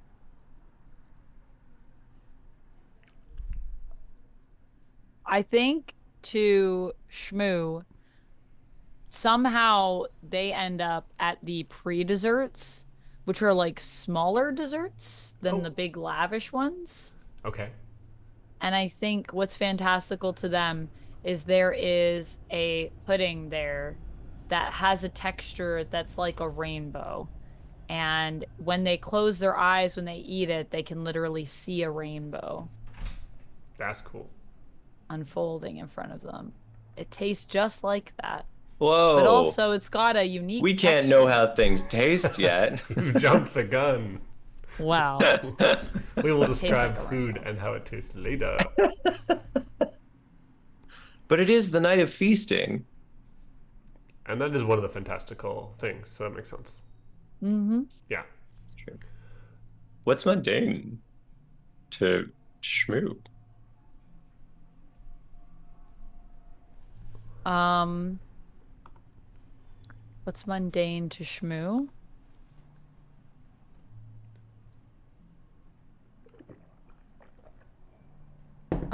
There are a bunch of snails that are following Shmoo around, which is just classic behavior because Shmoo Sick. leaves a trail you know, of slime behind them. And the snails, for some reason, I think have always felt like kind of cozy in an ooze's slime. So any snails that are ever around always come and like find the trail and they start like kind of going behind Shmoo and Shmoo's just like, yeah, that's how it goes. It's just like every other day. I thought it'd be different at this festival, but it's just like every other day. Anytime there's snails, I don't know. Oh, wait. I think that's what's fantastical to Ethan. Great. Can we see for a second? I think Ethan's right there, and you're followed by like a whole trail of snails. And Yeah, Ethan's and they like, all have like different color shells, oh, and they're like like some of them are iridescent and different stuff. sizes. Like there's one snail that's probably like just ginormous, Like bigger than that Shmoo. bigger than Shmoo, that's just behind Shmoo, and Shmoo's just like, yeah, that's probably. Are you I, bored? Are you bored right now? This is amazing. huh? There's Are you like talking? a You talking thousand. to me? Sorry. I don't have any manners. My name's Ethan. Oh, Uh, hi, uh, Ethan. I'm Shmoo. It's nice to meet you. hey, oh, can I? Yeah, you can shake my hand. Well, if you want. No, it's fine. Oh, I'm up for anything here. That's what I said I'd do when I got here. That's crazy. You got like, there's like, oh yeah. Yeah, the snails always, it's just, this is normal. I guess maybe you haven't met an ooze before, I I guess. definitely haven't. Wow, really? I feel like a Yeah, lot of people know oozes here. And I think someone walking past is like, oh man, I see. If I could tell you how many, if I had a penny for every ooze I saw, I'd have a lot of pennies, I'll tell you. Hey, they got oozes here too. They got oozes everywhere. Get out of my way. Hey. Yeah. hey, I mean, let's not be mean. It seems like a Oozes Yeah. cool. like that. It's the way you talk to oozes. Hey. Yeah. Just well, I've never met anyone that's never met an ooze before. Wow, that's really, I mean, I guess that would be hard, wouldn't it? Because I am an ooze. So if people met me, then Right, they yeah. already They've would met have met you an because ooze. yeah. No, Yeah, that's but crazy though. That's that's crazy. what they do. I don't know why. Maybe I should ask them. I've never asked them before. Hey. Coming through. What, excuse Huh? me, What? Mr. Snail? Oh, wait. I thought I was playing another guy. Just a minute. Uh-huh. Why do you follow me when I walk around? Oh, you remind me of my mama. I used to follow my mama, and she was big and slimy, and you remind me just of her. Oh, I that's brings you back cute. Oh, home. oh, That's like when a wow. cat gets on a blanket that you have on your lap. That's pretty cool. I don't know. It might be different for every snail, though. I guess we shouldn't assume, but well, thank you for letting me know. I've always wondered, and I've never asked. So, well, I hope you enjoy the trail of slime, I guess. Thanks. I love it. You're the best ooze. And what does our spirit find mundane or fantastical? Okay. Well, what is fantastical? To travel here as a spirit, it's like a bit of it's a bit of like a you like have to move temporally through the universe in order to get here, and so Petrus has just watched in the finality of the journey like the like this like fingertip like form and grow and the time pass and be weathered and then the setup of the whole place and then all at once there they are surrounded by the attendees of the festival, and Petrus is just like sort of birthed into a section of the festival where they're like fire dancers in this like beautiful like cone of fire, and they're like diving in and out of it, and like their skin like chars, yet they're like untouched, unworried by it. You can see it like slowly like burning off their hair on their whole body until they are hairless. But it's part of the ritual. But that's not what's fantastical to Petros. What is fantastical is that here people can see him. Oh, shit. Does someone want to be somebody? Yeah, sure. I can be somebody. Do you need direction about why you find me, or you get or why you talk to me? What kind of being do you want this to be? I don't care too much. Perhaps a fae or a deep dwarf or Sure, sure. I think yeah, it's some kind of elven looking figure, but shorter. Yeah, just some kind of sprightly being. that puts Um, Petrus at about the same height, which is kind of nice. Gotcha. I'm sorry, did you need something? Petrus has been staring into this person's face, admiring the wrinkles, the age, the signs of the smile, which is normally a completely acceptable thing to do as a spirit. Petrus looks behind them. Is there something I can help you with? Who are they talking to? Oh, Pardon? Pardon me? are you talking to me? Yes, you're staring at me. You can hear me? Yes? I Are you dead? No, I'm at a festival. I'm Yes. sorry, have we met before? No. No, I don't think so. In fact, there's few people that I've met who are not dead. I am Petros of the Red River.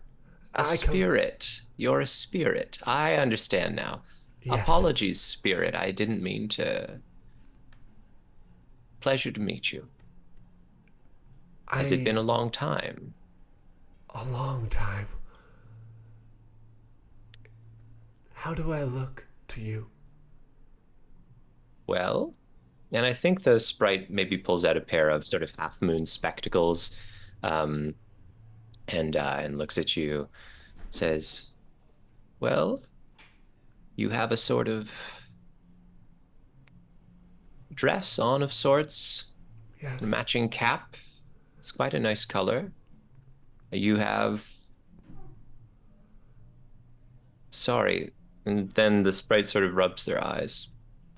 Oh, Your face is nice, but I am having trouble focusing on it. yes, don't look. Oh, you Don't just look. asked. I'm sorry. I forgot. I forgot. I'm lucky that I still have half a face. I saved the picture just in time. Brought it out above the water level. Placed it gently on the top of a cabinet.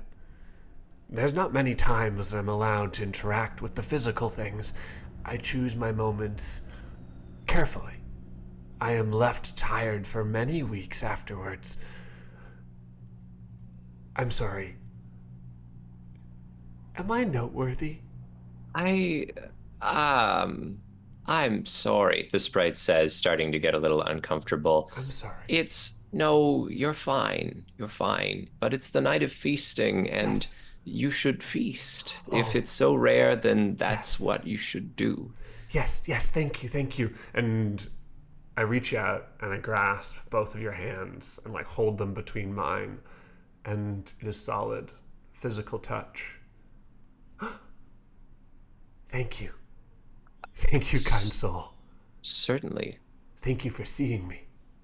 And Petros steps back and disappears into the crowd, brushing the shoulder of everyone that he walks past. That was strange. What is mundane to Petros? Yeah. What is mundane? I think here there are many beautiful things that are laid out, and people are of course like browsing and perusing. It's one of the joys of the festival that the great artifacts from everywhere are brought here. And yet I have lived so many decades inside of a museum that this is deeply mundane and ordinary to me. And I can't help but stare at the faces of the people walking past. And I'm almost confused, like, why look at all these ancient dead things when we are alive here at this festival? And I think Petrus like says, something of that nature to several people, to mixed reviews. Well, I mean, technically, you are not alive. I'm quite aware, but today, isn't it a beautiful facsimile of being alive? Isn't it? Isn't it a reminder? Here, place your palm against mine. Do I feel warm? I hear someone calling my name. Ah. And this fairy flitters off, like a little disturbed by this conversation. If only to hear someone calling my name. That's great. Perfect. So now, food. Food. Food. Smell, color, and texture first. Ethan sees this.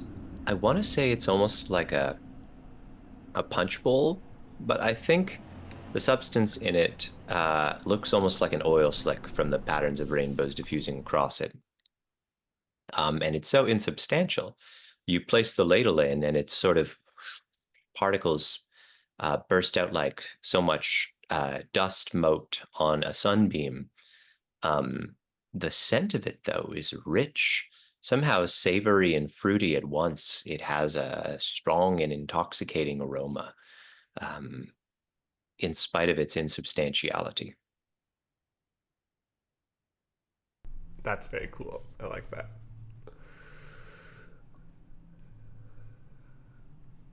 I think there is a appetizer that is orange, like a bright orange. And when you bite it, it's crunchy. It pops right in Shmoo's mouth. Ooh. Wait, we don't taste it yet. Texture fine. And it has a smell of like orange blossom, but it actually tastes like toothpaste.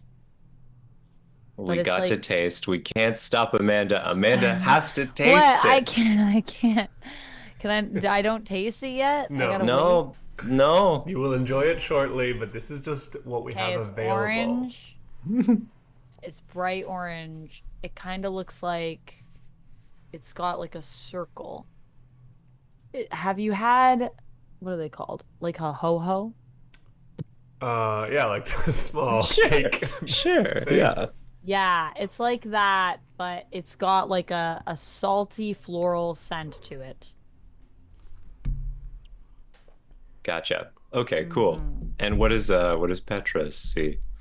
Okay, I'm kind of cheating here, but as you pass like an old wooden bar, salt stained, as if it's been on the ocean for many years, the tall, thin, blue-skinned alien bartender, for each of us, passes a drink. Like as you walk up, the drink's already prepared, and in the side of the glass, it has your name, like scrawled into it. For you don't have to drink it, but here is what is offered to you in case you want to. For Shmoo, there is this like bright red drink that smells of peppermint and freshly laundered sheets, and coming off the top of these large bubbles that form beautifully and then drift off into the air. And the outside of the glass is encrusted with like small cubic crystals of sugar that sort of cling to the edge of the glass like it doesn't seem like they should be able to. They're too large for that, but they still do. For Ethan, it's a Long Island iced tea, or at least that's what it looks like. But it has a straw that is doing a little dance. A little hula hoop, a little. And if you get close, you can hear that the straw is like, drink me, put me in your mouth. Ooh! And for Petros, there is a frosted silver, but mostly transparent liquid, clear, and it just radiates cold. As you get close, you can feel the coldness on your hand. It feels like it would be almost painful to touch the like tall glass that it is served in, and placed over the rim of the tall glass is like a crustacean that is still alive, but its like body is like half punctured onto the glass to keep it there, and it like snaps and scuttles, and there is just this scent of morning dew that rises off the cup. Gotcha. Cool. Fun. So what's one of those things taste like, folks? Any of the things that were said, I guess, but maybe the thing that you said, because that makes sense. Amanda, you were almost there already. I feel was like. already talking about it. Yeah, I didn't land know we it, had to land it. wait. Okay. So Shmoo bites into one of these and it explodes in their mouth. It's like have you had a gusher? Like it's like that. It's like, and it shoots in all directions. Ooh. And it's kind of tastes like toothpaste. Um, it's definitely not as pleasing as the scent, but there's also something in there that tastes artificial. I know toothpaste also tastes artificial, but Okay. it Yeah. doesn't taste like it tastes like there's some kind of protein that they added into it or something and mixed in. Kind of like imagine toothpaste and like if you tried to put whey protein or something in that. That's awful. But It does suck. at the end, it kind of just like turns into this like really like silky texture on the Okay. back of your tongue Okay. that I don't know, do oozes have tongues? Sure, they do. The Sure. anatomy of an ooze. Tongue. That it just kind of tastes like porridge. Porridge.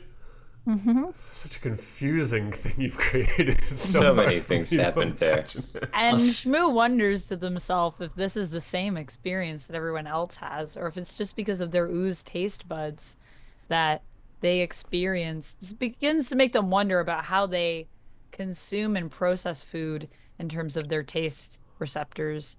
And they do eat another one to experience it again because it's just so strange and unique. I don't know if it's good, but I don't know if it's like inherently bad.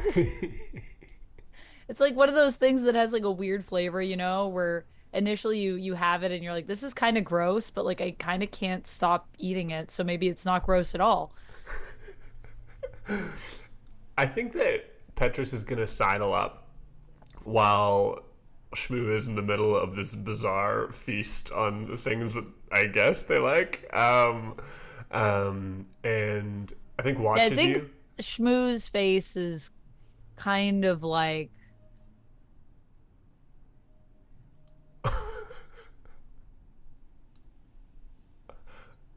I want to imagine that even through the second one, it's like that. Like the whole first was like, and then goes in for a second. yeah, like finishes it and then is like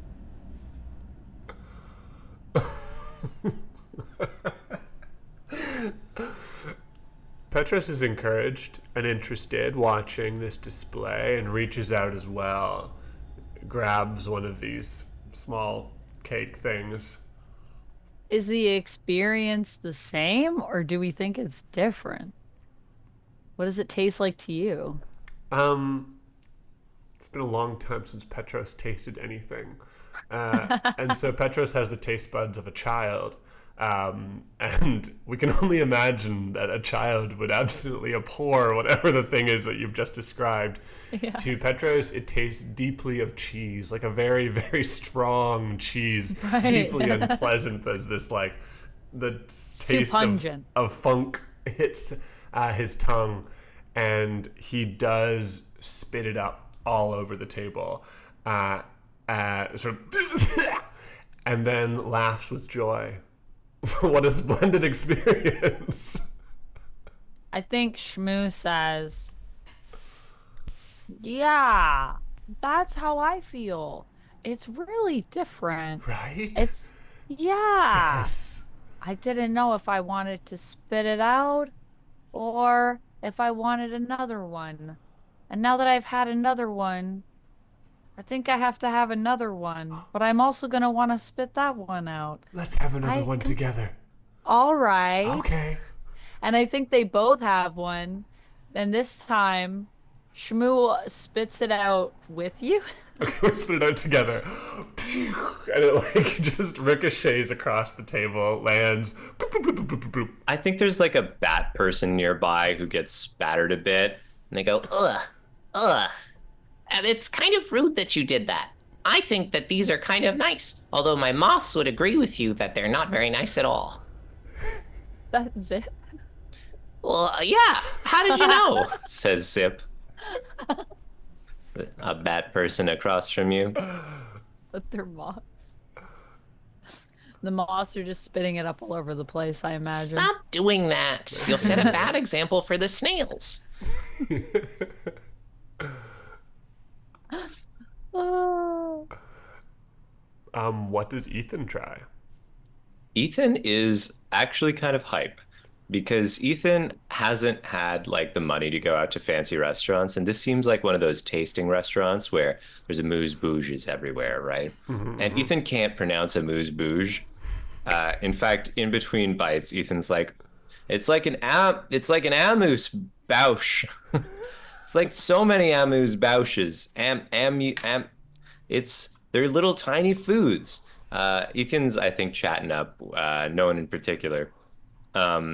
Just this is also maybe why Ethan wasn't that popular at work. It's kind of like da da da da. But that like iridescent sort of airy, savory, fruity thing, that's actually quite nice and much more mild than it seemed at first scent. It's not overpowering. It's just an interesting combination of I think there's some salt and some fruit, almost like a what's that lemonade adjacent drink from the Indian subcontinent with black salt in it? It doesn't matter. Black We don't. salt in it. Yeah, the sulfur salt. Yeah. It's fine. If you don't know, you don't need to. But in the same interesting surprise that has of savory and sweet, Ethan finds on that. One that he hates, I'm supposed to say as well. I think that's got to be Ethan joins in on the Spit Patrol for sure. The last one that you folks have, but Ethan's not up for a second bite. That one's like, Patoo, this is horrible. Why is this like toothpaste? Why is this like toothpaste? And then turns over to Petros and says, this is like toothpaste. I feel like, do you think it would be better if I put some of my salt on it? And Ethan like reaches into the pocket and pulls out some salt. Because I could like, is it under salted, do you think? Do you bring salt with you everywhere you go? Not always. I'm not like one of those people who salts and peppers their sandwich before they try it. You know, I've heard that that's like, it suggests you're not ambitious. I mean, once I did it in front of my boss, but I don't do it anymore. Oh, Sorry, my name's Ethan. hello. I am Petros. And Petros like giddily puts out his hand. Hey, nice to meet you. Did you hear my name? Yeah, you said Petros. Is that a fairy name too? I'm a fairy named Ethan. Petros That's why I Sphinx. have the wings. Oh shit. Oh, I'm okay. I'm okay. Just a thrill. I'm having a great time. Okay. And Ethan's kind of like feels a bit more self-esteem. Ethan's like, been a while since I've impressed somebody like that. I thrilled to meet me. I like your story about salt and pepper and your boss.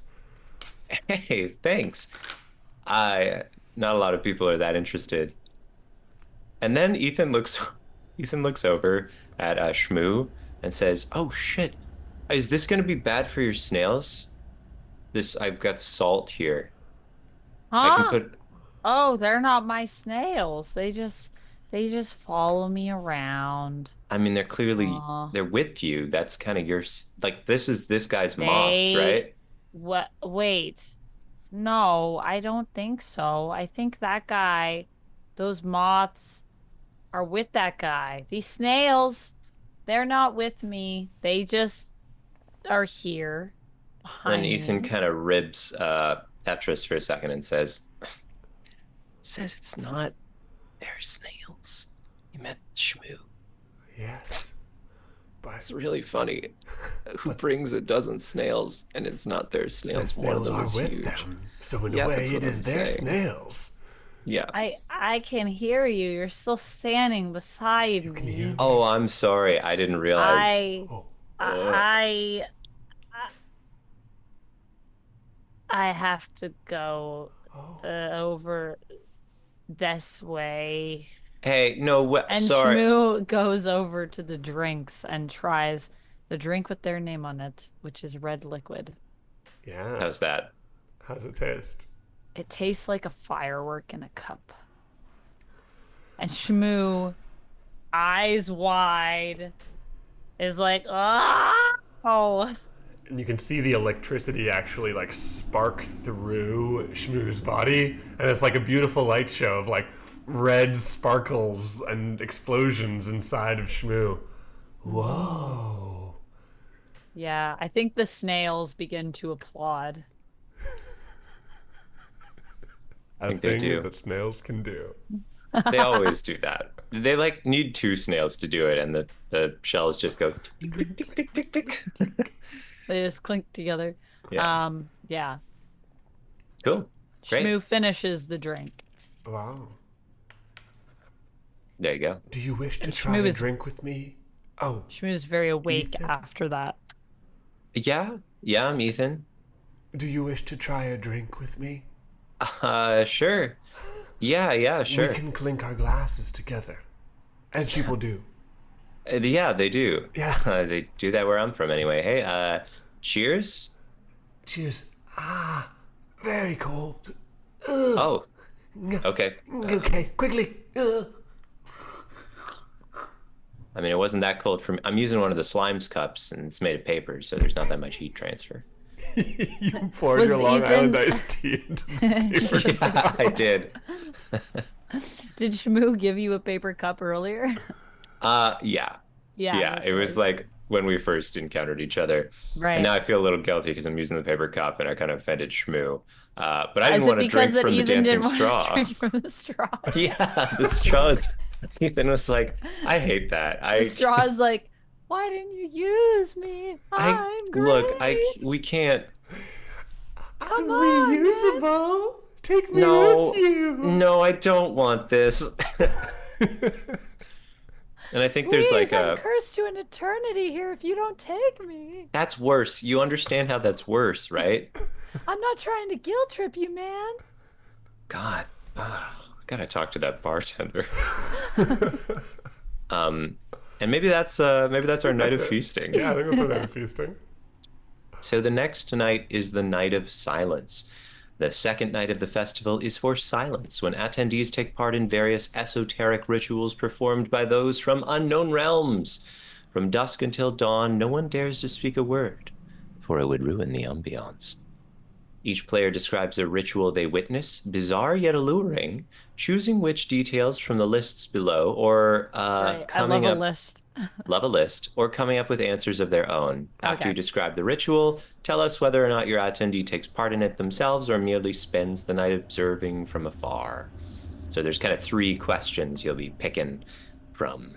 You know what I think is interesting about indie RPGs is that normally I would have always been the person to be like, oh, can I like not use a list? Can I just like make something myself? Because I'm so that's way unique more and unique. creative. Yeah. And now that we have played more RPGs together, I'm like, I love a list because it just allows you to like spark your creativity and like come up with something that's like ultimately still unique, but is like just heightened by the input from the person that crafted this delightful journey.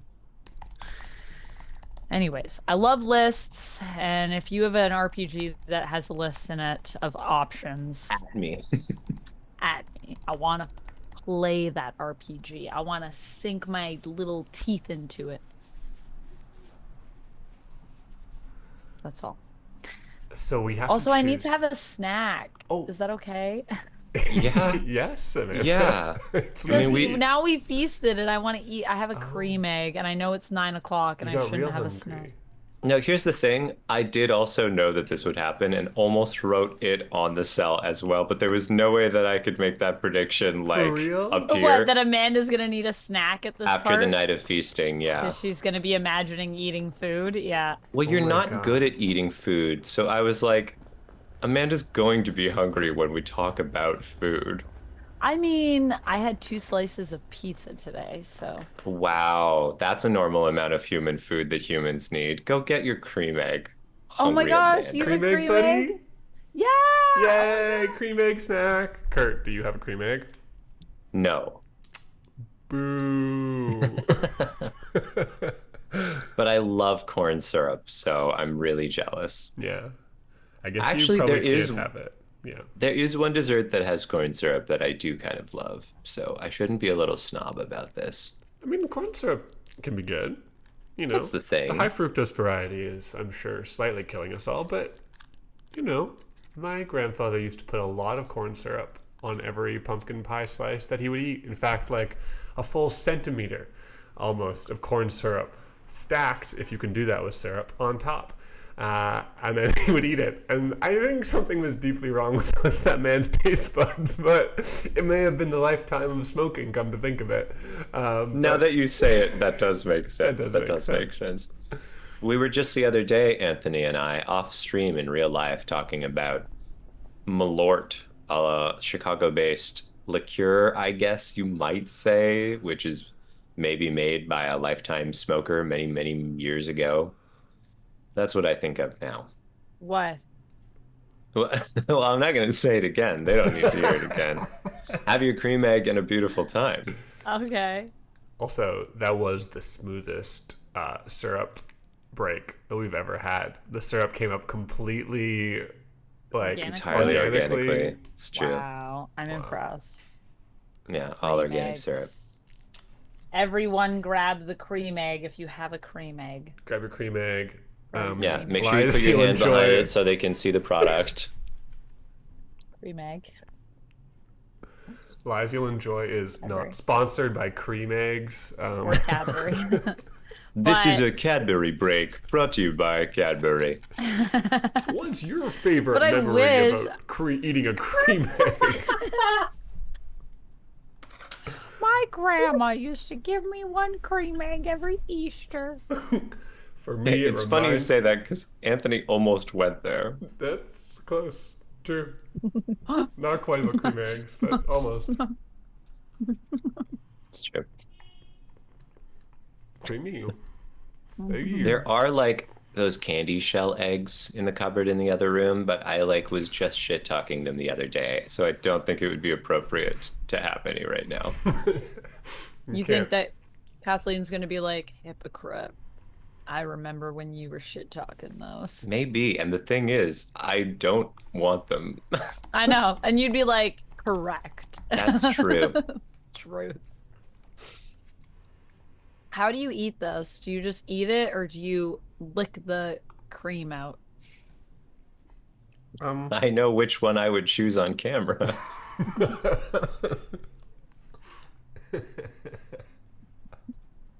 I don't think you I can mean- lick the cream out of this very easily. I don't think that's gonna work. The cream is not really cream. I just did it. Oh, I guess you're more talented than I. You just have to I can't describe it. It's too graphic of an activity. That's the problem. That And is the that's problem. It doesn't look graphic though on camera when you do We it. can't keep a sponsor for more than one episode. We We keep can't doing give a sex sponsor acts on for all more the than products. 40 seconds. First, we're talking about memories with grandma. Then we're talking about memories grandma's got no part in. Licking cream. Look, there's nothing wrong with licking the cream out of a cream egg. Don't Should be say their it like that. slogan. Look, a very defensive slogan. Look, there's nothing wrong with this. That does remind me of. I probably shouldn't tell this story on YouTube, so I won't. But I'll tell you after. Make sure you sign up to the Lies You'll Enjoy Patreon to hear We the rest of don't- Kurt's story. Not only are we not sponsored by Cadbury, we also don't don't have a Patreon. But we sure love to pretend. Sign up today to get the extended version of our sponsorship spot for Cadbury cream eggs. Yeah, in that one we are getting paid. Cadbury only pays us for the behind the paywalls pitch. Imagine There's a much Patreon. more licking of the cream. Ugh. I know. It's only me, folks. Don't sign up. I love the idea of a Patreon where there's only ads. You pay and you just get ads. Only licking-based advertisements are on this Patreon. Nothing else. Oh my goodness. Oh my gosh. I'm in pain because I laughed so hard. Ow. Okay. Well, you better Well- keep it in because it's the night of silence, Sorry. baby. Okay, The best night for me. we have to decide what the ritual asks us to sacrifice, what the ritual involves, and what the ritual offers. Should we do each of our rituals one at a time, or should we do a component of our rituals? You know, everybody does this- what they sacrifice, and then everybody does what they, involve. This one feels a little more solitary, so I feel like it kind of makes sense to go like boom, boom, boom. Like, okay, one person at a time. Do your whole Boom, ritual. boom, boom, boom. I'm also sponsored by bands from the year 2000. Okay. I was just checking what column Ethan is in because I forgot. I love Cadbury cream eggs. Still not Atomic Sorcery. sponsored, folks. Atomic Sorcery. I need that on a shirt. Cadbury, a licking you deserve. No. I need that off a shirt. Any shirt that has that on it, Take I it need off. that shirt to Strike no it. longer have those letters. Not take it off. I don't want to see the Cadbury strips. Oh, If I God. see you wearing that shirt, you gotta take it off right away. No, no. Kurt said it, everyone. I Yeah. Kurt just wants said people it. to take their shirts off. Kurt's a freak. We're all freaks here. Isn't that special? Isn't that special? Okay. What does the ritual ask you to sacrifice? Yeah, and the options are I want to say pretty fun, but fun might be Listen. my story brain Not. thinking it's fun. not like Let me You know. let me read you guys the options while Kurt and Amanda decide here. For the things that you can sacrifice, it involves your blood, or your clothes, your dignity, your safety, a secret, or a memory. All very good.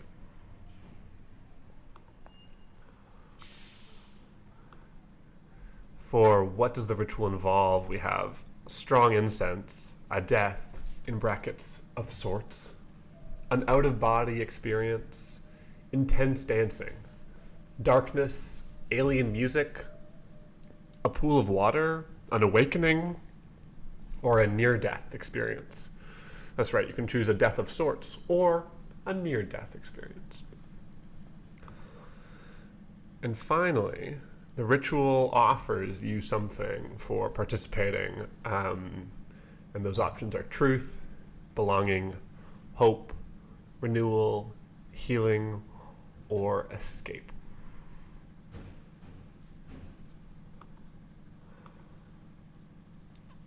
Okay. I think I can start if Okay, we're okay. that's great. The ritual that Ethan witnesses is it's a dance, a shared dance, and I think the dance is with this being that's in many places and dancing with anyone who wishes to partake in it. Um, in this dance, the person that you dance with, your dance partner, is a manifestation of who you want your dance partner to be.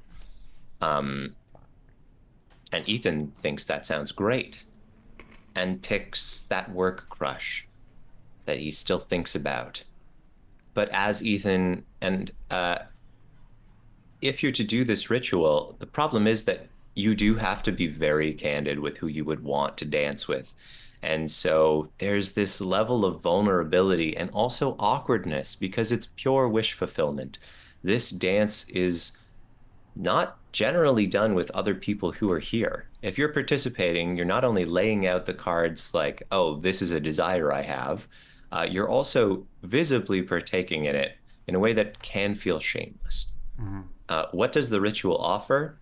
Afterwards, you have a much clearer idea both what your feelings about that person are and also who you are as a person, because it gives you a new context as you see yourself through their eyes at the end of it.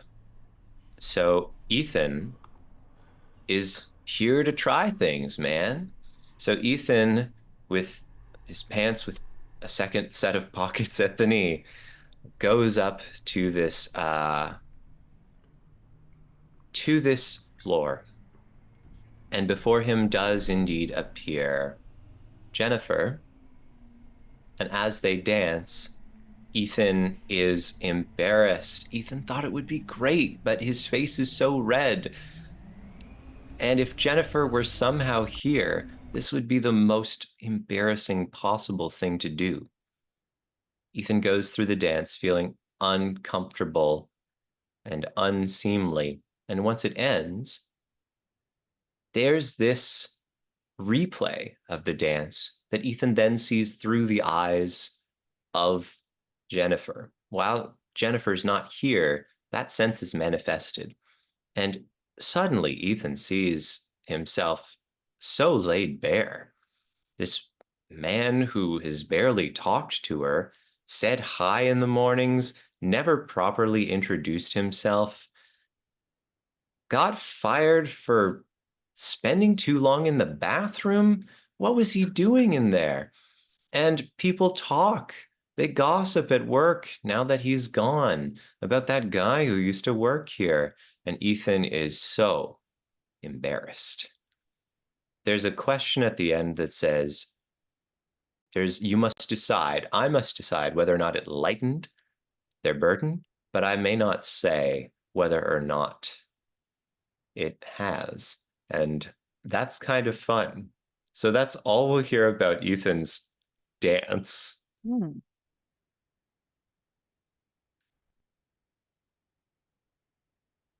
You can go next.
Wow.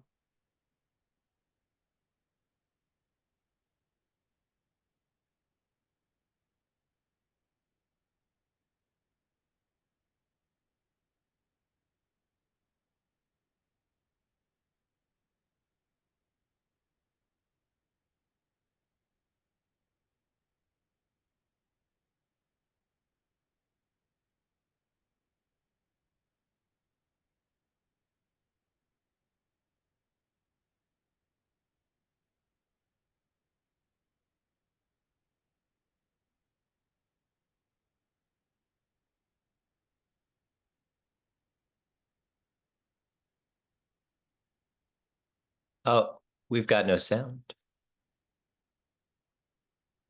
I just delivered all that in complete silence. I'm back. That's funny. Kurt and Amanda can hear me, but there was a big garbage truck going past, so I muted myself to the stream. And then I said all that, but no one could hear what I was saying. Sorry, I think guys. I think it was great, and you just have to do it again. Okay, one Do more it time. again. This is a first on Lies You'll Enjoy. I've never never had to completely replay a moment, but now we will. It's also, let me just say, usually you're not just like we would, yeah, never mind. Yeah. Okay. So Petro steps up to this sort of like low pit where there's people watching from all around. And down in the middle, there is this group of people who are like seated in the center of the pit, clustered together, their arms over each other's shoulders, like leaning in, whispering, holding each other's hands. They're very excited, together, happy. And standing above them is a priest wearing a blank white mask and holding a black spear-like object, so black that it is like it disappears from reality. It looks like a hole in space rather than an object itself. And Petros watches as people from the edge of the pit, one at a time, descend downwards, speak to the priest. They have a discussion. The priest asks them for something. They nod in agreement. And then the priest winds back and plunges the spear through their chest, this piece of darkness. And the person sort of collapses as they are hit, the life sucked out of their body, and they are lowered down into the group of people seated on the ground who pull them in closely, rest their head on their laps, excitedly cluster around, holding their hand, stroking their face, whispering to them to bring them back to life. And with that, they do. Reignited, the person comes back to life, and they are so happy to be alive, surrounded by these new friends, these people who've saved them. Immediately, they are reaching out, grasping, thinking, involved in this community, connected, a part of something. This ritual, I've said, offers belonging, is what it offers, and it involves a death of sorts. But what Petros doesn't know is what it asks you to sacrifice. But what Petros sees is something so beautiful. He wants to be involved. And so he steps down into the pit, waiting his turn, and walks down and looks up at the priest standing above him. The priest sizes him up. Do you wish to take part in the ritual? Petros nods, trying not to speak, as tonight is the night of silence. You must not speak unless it's absolutely necessary. And the priest asks, and are you willing to pay the cost? And Petros nods, good. To become part of something, you must make room. You must carve open a space that can be filled by brotherhood. When I stab you, I will take a memory. You must give us a memory. Petros' eyes flare wide open. Do you have a memory you wish to offer? And Petros thinks, and there in the cluster of people behind the priest, they're like excitedly like smiling and reaching out for him, and he's like, and then he looks behind him, and there is that pink glowing orb, the manifestation of the memory of his granddaughter's birth, his most dear memory, and the last one he got to bring with him. But memories don't remember you back. Petros thinks, and then he nods. And he clasps the pink orb in the air and feels it for one last time.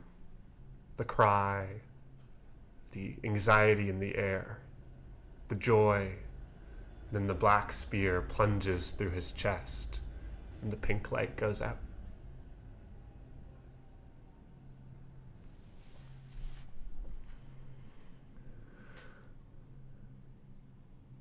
Petros awakes like anybody else, surrounded by friends.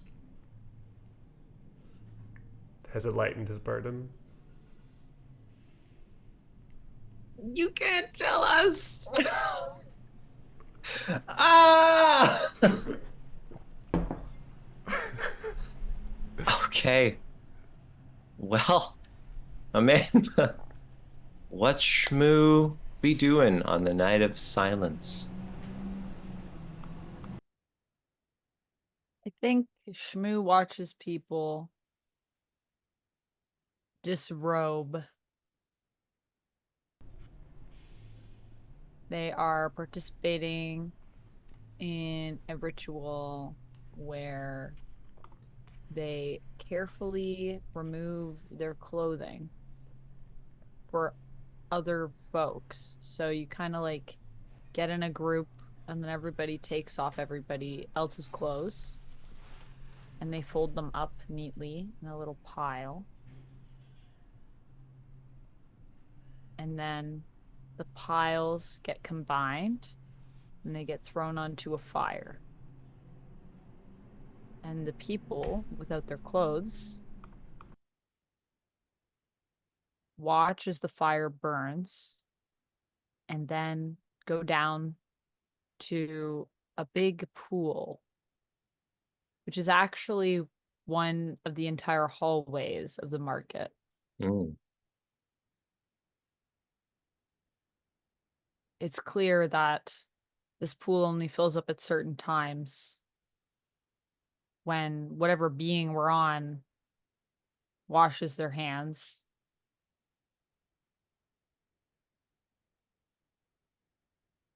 And this day is one of those days. Not a super common occurrence, but just common enough for the purpose of this festival. The pool is filled with the scented water that smells like tangerines. I think it's because the being uses tangerine soap. At least that's Shmoo's working theory in their mind. And after dipping into the water, the people do not resurface. No one knows where they go. Did they fall off? Did they move into another plane of existence? Is there some exit further down that Shmoo simply cannot see? Shmoo doesn't know. They're tempted to join this ritual, but all they have is one shoe. And while Shmoo is becoming a new being, they would like to hold on to this one part of themselves from the past, even though they know the shoe doesn't really fit. And so instead, they sit and they watch as different groups get together, burn their clothes, and go into this pool, never to be seen again. Cool. Did it lighten their burden? Who's to say? Yes. Wait, No! don't tell us. No? Just for you to know. Oh, it said we're not supposed to tell. Oh, I thought you said we could tell or we don't have to tell. We may or may not, I thought you Do said. not, it says. That's It okay. says do not. That's all right. Who's to say? I did Not know it was me. going to happen. I should have said. But I didn't make a bet this time. There's nothing in the spreadsheet for Amanda's going to disclose. I just meant from our play here, not in advance. And that brings us to the end of the Night of Silence. One more night to go. The Night of Stories. The Night of Stories. Who wants to read out the Night of Stories? I'll do it. The third and final night of the festival is for stories. The evening is full of performances. Dancers, actors, musicians, magicians, and all manner of storytellers that entertain excited crowds. The main event is a grand performance, just before dawn, that everyone gathers to witness. It is the reenactment of an ancient classic tale. Occasionally a new story is performed, but no one would be willing to admit that they haven't heard it before. The performance is intense, inspiring, and moving. Work together to describe it. As a group, discuss each of the following questions with as much or as little detail as you need. Make sure that everyone has room to contribute. Here are the questions. What is the name of the story being performed? Who is the main character and who is playing them? Should we go one by one, maybe? Sure. Oh, wait, Yeah. should we do one? Okay, sure. One Yeah, each? yeah. I like Okay. that. Oh, Great. yeah, sure. One each. That makes Oh. sense. What were you gonna say? Oh, I just meant Collectively question answer by each question. one. But you know what? Oh, Each by each, that's efficiency, baby. good. And there's Okay. only 3 of us, so I Uh-huh. think it's good. yeah. What's the name of the story? Who wants to start?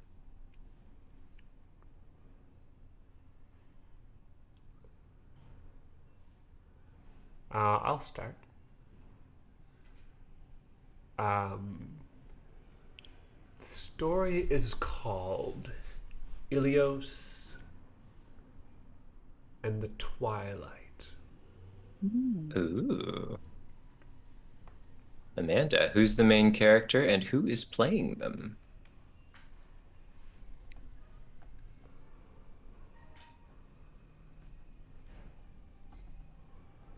Twilight is the main character. Yeah.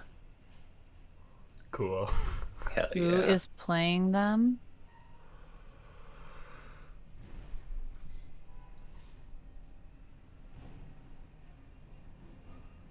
Sizamon, the Fae of the Evening Star. Cool. Cool. What is the challenge they must overcome, Kurt? I think it's an escape of sorts. The escape of the twilight from a certain place. And in this story, I think the place is embodied by this great dancing mech. Really, it's sort of like a crab-like crystalline thing that twists and turns and moves. And it embodies this sense of something that must be moved past.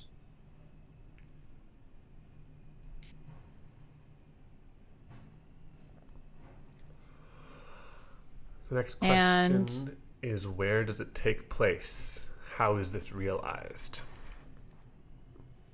So the mech is what needs to be escaped from. Did I get that right, Kurt? Yeah, it's a representation of a place. Right. Yeah. Okay.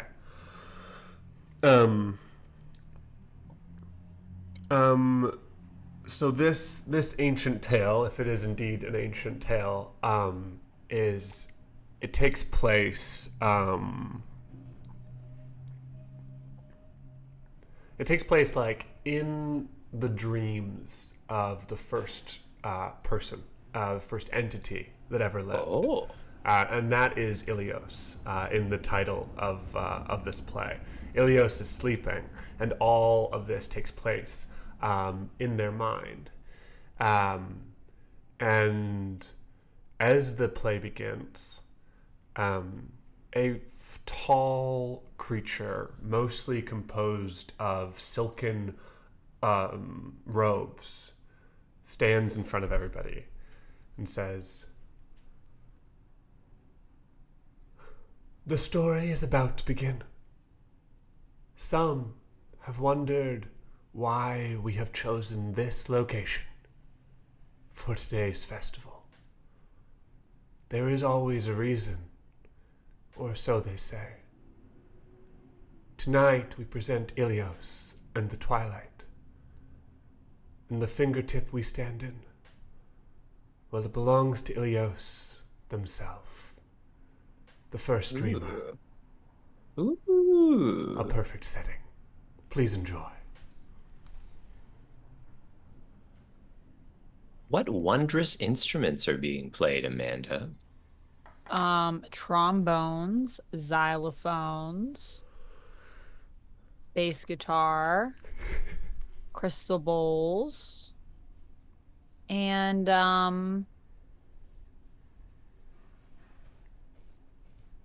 bag of nuts. Bag of nuts? Bag of nuts. Bag of nuts. Bag of nuts.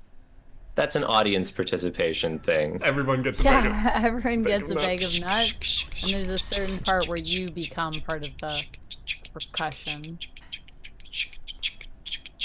In fact, one of the only stipulations on the invitation was, if you're allergic to nuts, I'm sorry, you can't come this year. You just cannot can't come this come. year. Not your year. You are not invited. There's actually a Please disregard. precursor invite for next year if you're allergic to nuts. And Do you that will think be- any of us are allergic to nuts but came anyways? I think one person got tipped off yesterday. Like there was They there left was early? someone, yeah, they got flushed out the pool. Right. Smart. They were Yeah. like, I'm joining the pool ritual then. I gotta go. May as well enjoy that escape. What I makes think the crowd gasp in shock and... Oh, wait, sorry. What is the unexpected twist is the next question. I think our twist is that one of the before this happened, the world was all light. To be a dreamer was strange. There was no sleep. But once the twilight escaped, that created the dark, which is a soothing force. Anyone who watches this gets a new perspective. The dark is not a place of fear, it's a place of comfort and quiet and warmth.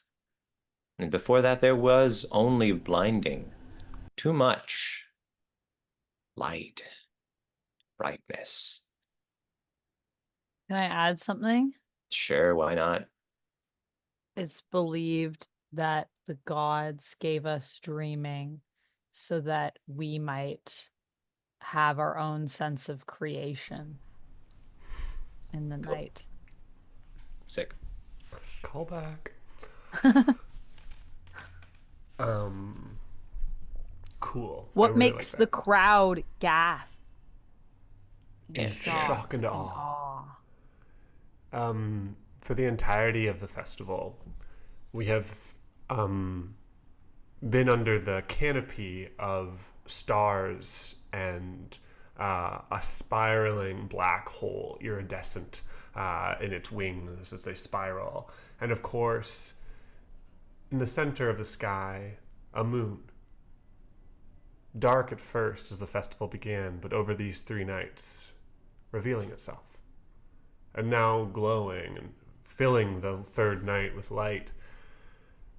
But when the twilight escapes, passing the dancing machine, finally passes it, escapes, all the lights go out. The stars, the spiraling galaxy, the moon, all blink out at once, and there is pitch inky black, darker than any darkness you've ever seen. And there is a gasp of shock and awe, and then perfect still silence as we all take it in.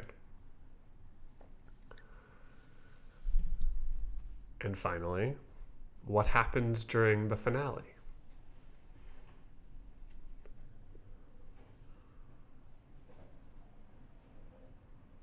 During the finale, someone forgets their line. And Embarrassing. they are just stood there forgetting the lines that they need to finish this. But while they are struggling to find the words, that is when the character that is playing Ilios on the stage, who the whole time is just there as a symbol, asleep. This performer, Ezmar, has been waiting, and they were so excited to be in this performance. They learned everything front to back, and knowing that their role was still important, but sad that they would not obviously have any actual lines, even though their presence is obviously super important in this show. They awake and they speak to the audience and deliver the meaning of the play clearly and concisely, not by rote, but with a combination, with a flair for improv and an understanding of the play that leaves everyone just dazzled. And that's when the director notes that, next time, this is an actor that needs to be heard as well as seen on the stage. And Sizamon, who's the one that forgot their line as Twilight, is also immensely impressed. And that is the night that Sizamon falls in love with this other performer. Oh. Great. Cool. What a perfect finale. Nice. And now the performance is ended, so please join me in giving a round of applause. Very good. Probably only Anthony's claps could be heard, but Yeah, that's enough. how it works. That's how it works. Okay, folks, the final farewell. And because I don't trust us not to do this badly, I am going to ask us to repeat after me a couple of things. I will leave room for mysteries. I will leave room for mysteries. I will not talk about the character's future after the festival. I will not talk about the character's future after the festival. I will not reveal this character's secrets. I will not reveal this character's Will secrets. not reveal this character's secrets. We look to see a slice of life. We look to see a slice of life. Perfect. So, the festival ends at dawn quickly and suddenly. All of the attendees must make their way home. We're going to take turns describing what our attendee is taking with them as a memento from the festival. Could be something they found, something they made, or just a new recipe. Do that first. Could be any of us. Shmoo takes Ethan's cell phone number. Hell yeah! Because they're gonna hang out 2 weeks from now. Can we zoom in on that for just a second? Sure. This is great. I really thought I offended you real bad the other night. Oh, no. Oh, no, I'm used to it. I mean, this was the first time you've also ever met an ooze, so you don't know about the snail thing. It's a whole thing. You'll see when we hang out. There'll be snails. There won't be these snails. There'll be different snails. Well, I would be surprised if they were these snails. These snails probably have to go home or something. Well, wait. Okay, They always right. carried their home. Oh. But no, I'm so glad that I met you. I can't wait to see the the bowling alley. Yeah, the bowling alley. Sounds fun. I've never been to a bowling alley. Oh, you'd love it.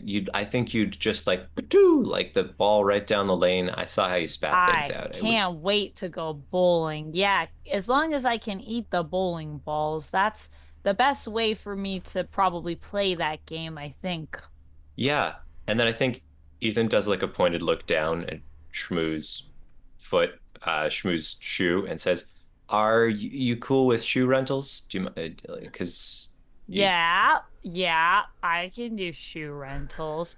Actually, I just got this new box for my shoe. I'm gonna put it in my closet and I want to make sure it's stored properly. I only have a few shoes. Um, but this one was very special. It was gifted to me a long time ago. But I think I'm ready to change up my style. hey, well, I like your style, Shmoo, so I'll catch you around, okay? All right, I'll see you. I'll see you two Tuesdays from now, Ethan. Yeah. Yeah, I mean, I'm pretty open. We talked about that. So we also know that you left something behind, the gift that you brought. Mm. Uh, what happens to that, do you think? I think the homemade Jello fruitcake was brought on the day of the feast and was given to, there's like a potluck table where you can bring stuff and leave Oh, it. And so Shmoo left it there, and I think all of it was eaten except for half of a slice. So pretty good. And it that's was like pretty well enjoyed. you don't take the last half slice generally. Yeah, it's like, someone cut the slice because they only wanted a little bit, and then that half, I think just people were dubious about whether or not someone had like put their mouth on that. Sure, yeah. Hmm. Yeah, like, oh, is that partaking or did somebody like not like it and put it back in the tin? I better not. Hmm. And I think Shmoo got a few compliments on it, so it went Oh, good pretty for well. Shmoo. Hmm. Cool. Great. Uh, I guess I'll say some things, unless we want Petros to do some things first. I'm happy either way. You know what? Let's hear from Petros. Okay. Are we doing what you're taking with you and what you're leaving behind? I think so. Okay. Um, I think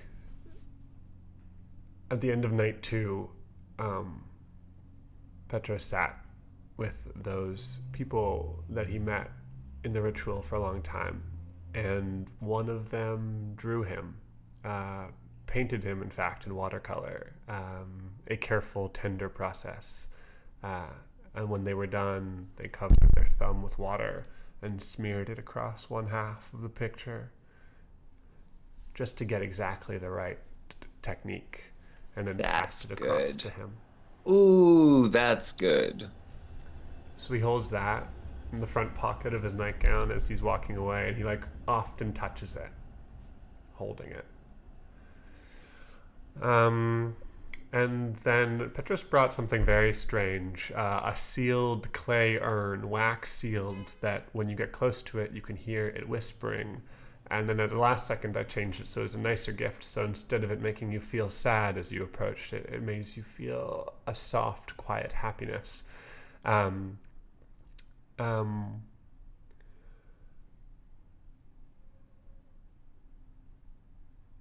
I think we just see from far away. Petros hands it to the priest who conducted that ritual, Mm. uh, and the priest listens to Petros describe what's in it, and then drops it, letting it smash against the ground. And inside, a number of glowing balls of light, pale blue and red and green and yellow, sealed away. Sick. Sick.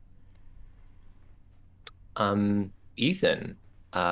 Ethan is taking home. Ethan is taking home the dancing straw because Ethan feels bad about the whole thing. Right. It was dancing.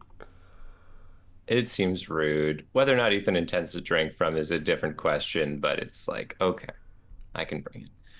As far as leaving behind, the gift that Ethan brought was the intent to blend in with fairies. It was the needle felted artwork of the sea, felt Oh like a yeah. magical sort of craft. And at first, when Ethan saw that ritual with the fake Jennifer, the imagined dance, the crush, Ethan thought for sure it would be given at the end of that dance. This is an opportunity to feel like I can be candid. If it's not practice, it's at least wish fulfillment. Look at this. Look at this. But then it became very clear that that was not the purpose of that dance. So instead, at some point, Ethan did run into an actual fae. And I think they had a good long chat. It was the night of the performance. And Ethan learned a lot. Ethan did a lot of learning, I think, about different beings in this, and then passed along the needlepoint, which, you know what, actually was very much to the Fae's taste. So that was that. Nice. Now, Cool. there's a question of sorts, Yes. which is we will take turns describing our attendees leaving the festival, saying their farewells and goodbyes to any friends they've made. We saw some goodbyes between Shmoo and We Ethan. did. Mm-hmm. Are there any more we want to say? We don't know how long Petros and Ethan and Shmoo spent together at this festival. Right. But I think that some of those interactions were meaningful for Petros. So maybe just a quick goodbye. Sure. I think it's right after you guys have exchanged numbers, perhaps, and Petros bobs to the crowd, and you see his long red hat and his little gown on, and there's like a ruddiness to his cheeks, sort of smudged and dirty, very just so real compared to the almost ethereal being that you saw before when he first arrived. Oh, it's you. Petros, right? Shmoo, you met Petros. Yeah, at the Oh at the first yeah. night, Hi, remember? Petros. Yeah, I remember you. I couldn't ask for anything more. I'll remember you for as long as I live. Okay. Bye. Oh, Bye. goodbye. It Bye. was nice to meet you. Yeah. Bye. And Petros disappears into the crowd again. So,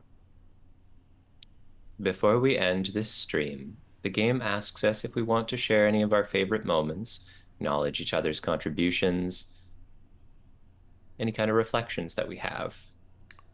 I love that. I love it actually just asking us to do that, because sometimes that happens naturally, but I like it being part of the game. Yeah, just a little off ramp. I gotta say, a lot of the Petros details really like hit me in a good spot. Oh, Play with memory and Same. identity, loss and what remains with it. But let's not pretend I didn't love all that schmoozing, because I did.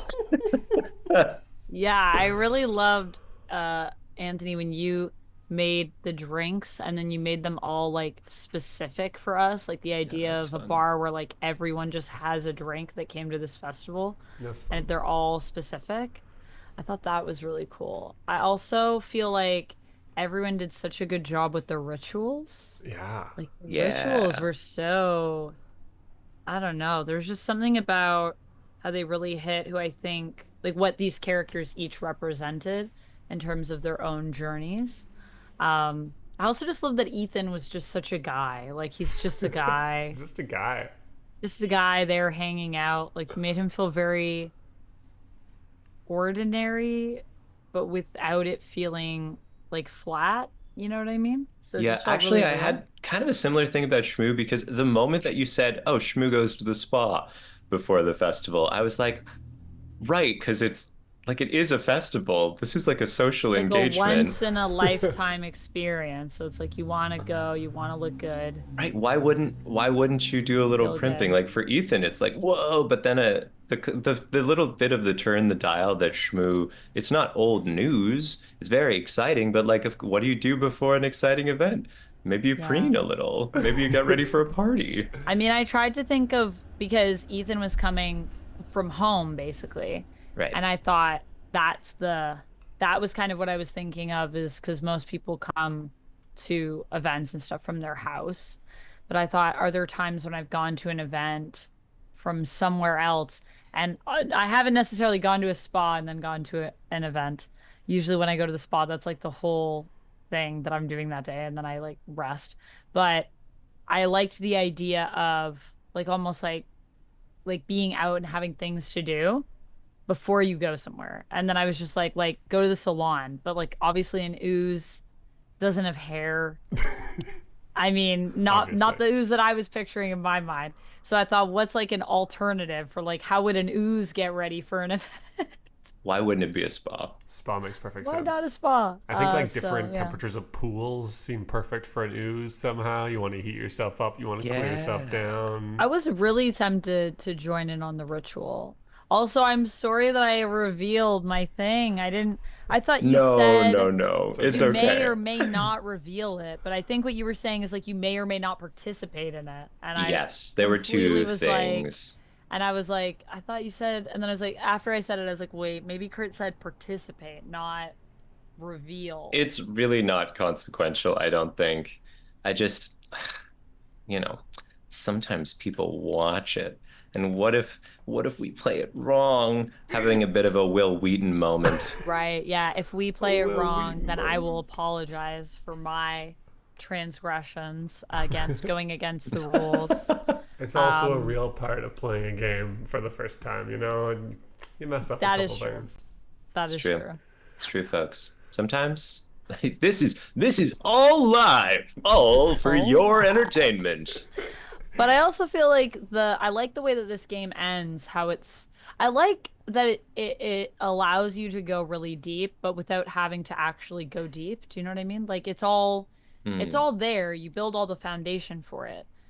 But it's more about the subtext than it's about like what's actually going on. There is a lot of subtext. That's Yeah, Yeah. true. And everything it's is kind of real that asking you happens. to let the subtext speak for itself, which Yeah. is something that I think is really cool because it's a different kind of flex for us.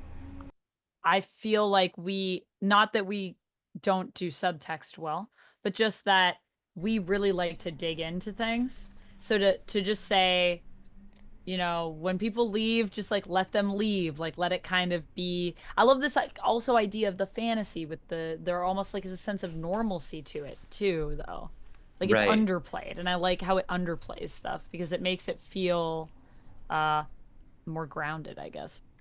Because like if somebody leaves a festival that you met at the festival, do you get to see what they do after? Probably not. You might make No. plans to see them Uh, next Tuesday. that's true. Yeah, but you're not gonna know. And also, it's like just because you went to this festival and it was once in your life that you go, will it change your life in some way? Probably. But also, are we as beings super aware of life-changing moments like as they're unfolding? I don't think so. I think it takes time for you to really understand what Hmm, shapes you. So I like it because that's cool. it's not putting so much weight on it. And sometimes when we do that in stories, it like it can feel kind of artificial, I guess, even if it's coming from like a grounded place when you Hmm. heighten stuff like that. Yeah, it can be a It's bit Interesting. almost forced. like in not heightening it, it heightens it more, which is weird, but I like that. I really loved that I loved I loved that the main character was Twilight in the story. That made me go like Yeah. the name of the show that I created was Ilios and the Twilight, and like just the structure of that implies, I don't know, whoever Helios, Ilios yeah. is got to be the main character, and I loved Yeah, the but you choice can't to say make it Helios Twilight. in the Twilight and then be like, now Amanda's gonna decide the main character and think that I'm gonna say, yeah, Helios is me. I was like, I'm always gonna play against whatever the type is, and I was Well, trying to be like a little ant in the story that just for one line is the main character. So I liked what we did with it too, though, because it was like Helios is still a key figure. I loved that we were on Elios for the was that Yeah. who suggested that? Was that you, Kurt, or you, Anthony? I think Who Anthony, maybe? Yeah. Anthony, did you come up with that? That Yeah, was yeah. so good. I was like, oof, that brings it full circle. Fun, happy accident. I was like, how do you be in the brain of somebody? And I was like, oh, we're already in the hand of somebody. Perfect. Easy. It's also great because it's the idea of still being in the title. So, like, you're still clearly very important. And it's like, well, this is an important character to the mythos of this story, but also to this event, because that's where we're at right now. Yeah. Just FYI. And wait, what was I gonna say? Oh, the fact that the twist was that that this is like where darkness comes from, and this like kind of reverse of the creation story that like normally you have darkness, and then you like at that in the beginning there was darkness, and then light comes. I love the idea that there was Yeah, light, the light, and and then the the darkness came. respite of the darkness coming. I was like, oh, that's cool. I love that feeling. I like the idea that we kind of subverted the concepts of lightness being good and darkness being bad. That was also really cool. Also, just the play with light and dark throughout that whole scene, I feel like with the hidden moon and the light shining from the moon, it was very visually satisfying. It's a very sensory RPG. Yeah, true. Which is nice for That's a true. festival. There was a lot of sense. Yeah. They really focus on like what does it feel like? Like what is like if you're experiencing it. And I think that next time I play this, I want to play more with that idea of how we can experience things beyond just, what is happening around you, what you see. Like how your taste and your smell and your touch can influence an experience for you. Because I think this RPG really has a sense for that. I'll It think gives about strong that. visuals. That's gonna sit with me. Yeah, it's really cool. I feel like we haven't played a lot of RPGs that have unpacked experiences in that way. So Yeah. Yeah, That was asks super cool. for certain things. it's also Yeah. fast. I like that. It's like you could play it really quick. It was You could kind of also- slow for us. Yeah, it Well- was slow for us, but you could be quick. I You agree. could be really quick with it though. You could I Also- mean we elongate everything. That's what That's we like true. to do. But imagine for a second how fun it would be if we'd been able to do the gift thing. Like that's fun, right? Oh, so does that like Yeah. take the place of like our gift? Like whatever we bring in person is like what we have brought to the festival? No, it's in addition. Okay. It's to give us like a parallel between our experience and that of the characters. That's cool. It's to Which is ground fun. you in the experience Yeah. in the real world. Yeah, that makes sense for this RPG to start that way. Like once we started playing it, I'm like, because they want you to like feel what it's like to feel what the story is like. For sure. So- Yeah. I think this would be a cool one to actually play in person for that reason. I would also love to play this rapid fire where you just go through and just like first thing that comes to your mind, like I can see that. and like play it in like 20 minutes and just see what you say. Yeah, That would be fun. that would be Yeah. fun. Yeah. We should try to do a stream like that sometime. We should just specifically do like a 45-minute stream, 15 minutes of vamp, and then 30 minutes of just like blazing fast play. Yeah, and just see what it would do to our gameplay because Yeah. I think it would be very interesting as an experiment. Fascinating. Okay. That was delightful. Yeah. Thanks everyone for joining us. We are actually I'm just going to pitch this. We are one follower away from hitting 50, Whoa. which is like a kind of magical Twitch number because that would mean that we could consider affiliacy. That's definitely not what it's called. But we could be an affiliate, and that comes with some nice perks. So if you liked what you saw today and you're not following us, giving us a follow not only lets us know when Maybe do it. we're back, but also delights us and makes our day. So, you have that in your back Yes. pocket. You have that power. We're giving it to you. I'll Also- even put it in your front pocket. Whoa, Kurt. Whoa. Let's get back to these cream eggs. I think we need to like have some kind of shout out thing. I don't know. We should For- build alerts or something For when people follow us. We never say, but that Oh, means we gain like I think a few followers today. So thank you to the people that followed today, whoever you lovely folks are. At least one, maybe two. At least one, maybe two. Yeah, yeah. I don't remember Thanks, what we were at. Britannicus22 followed us today. So thank you for that. Thanks for being Ah, number 49. thank you. What a special number. And thank you again for Infinite Monkey Tales and everybody who came over with them for joining us today. That was very nice, and Yeah, I'm lucky excited us. to check out their streams in the future. Sounds like I could do that any day of the week, so that's very convenient. Yes, I am also excited. I gave them a follow, so I will be keeping an eye out for their streams. And thank you for Um, Julian for making this game. If you're tuning in the yes. future, Julian couldn't join us tonight, not feeling the best, but hope you feel well soon. And I hope you liked this. If you've watched this far, gosh, I hope you did, because that's a lot of stream to go. That's not what I intended from the game. Yeah. These people are butchering my game for 3 hours. Sorry, I revealed my secrets. Whoops. Amanda, do you have anything you want to plug? I will be back on Thursday, where I will be playing. Where will we be playing? I'll be talking comics on my stream at Hey. VampX13 and on YouTube on my channel, which is VampX13, but they changed it so that your username is not as prominently featured as the channel name. So it just looks like my name is Amanda McKnight. But either one of those things, if you Google them, you'll find me and all the stuff I do. I'll also be back on Friday during the day. We're going to play some more Assassin's Creed. So that's kind of what I have coming up next. Nice. Um, yeah. I will also have daily videos on my YouTube channel. And I have a Patreon. I have an OF. I have socials. You can check out all the things. I have a socials. I have a socials. I have a lot of things. Some That's would true. say too many. To that, I would say yes. Just look behind her, folks. A manifestation of her online presence. Yes. How about you guys? Do you guys have anything coming up?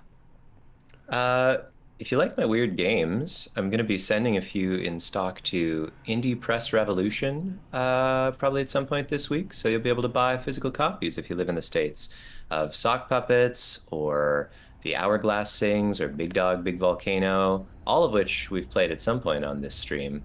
That's my Ooh. secret plot. That's why this actual play exists. That's not true. This exists because Amanda said, "What if we streamed this though?" And then we did.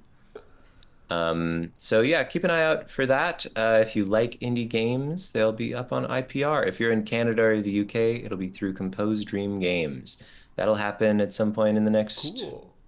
couple weeks. That's so We neat. got they got to reach where they're being shipped, but yeah. That's cool, Kurt. Yeah. Outside of that, that's it from me. Monday, are we going to be back? Question mark. I We'll talk believe. about it off stream, I think folks. we will be back. I think we will I be back. See you I next think Monday. so. Yeah. Cool. See you then, probably. And I just wanted to give a little shout out just to Kurt because thank you for setting up this game, for choosing this game for us. An excellent game, and Kurt puts a lot of work in on the back end of preparing the play materials for us, choosing games, the beautiful overlay that you The see around overlay, us right the here. That's thumbnail. Kurt. The thumbnail you might see, that's also Kurt. So just a little. I don't say it enough. So just thanks, Kurt. Great work. Thanks, Kurt. And Thanks you for guys should sending definitely. timely pictures of yourselves for me to make into the thumbnail today. You're welcome. There's a I'm trying to get better at like either before I go on stream or like after I finish a stream to be like, take that picture for Kurt and send it right now. sort of right Um, now. Send Also, if right you would like to mail. see all of our beautiful thumbnails, since we don't usually upload them to Twitch, they're over on the YouTube channel, so you can check it out there. Just And go all look of at our So VODs, beautiful.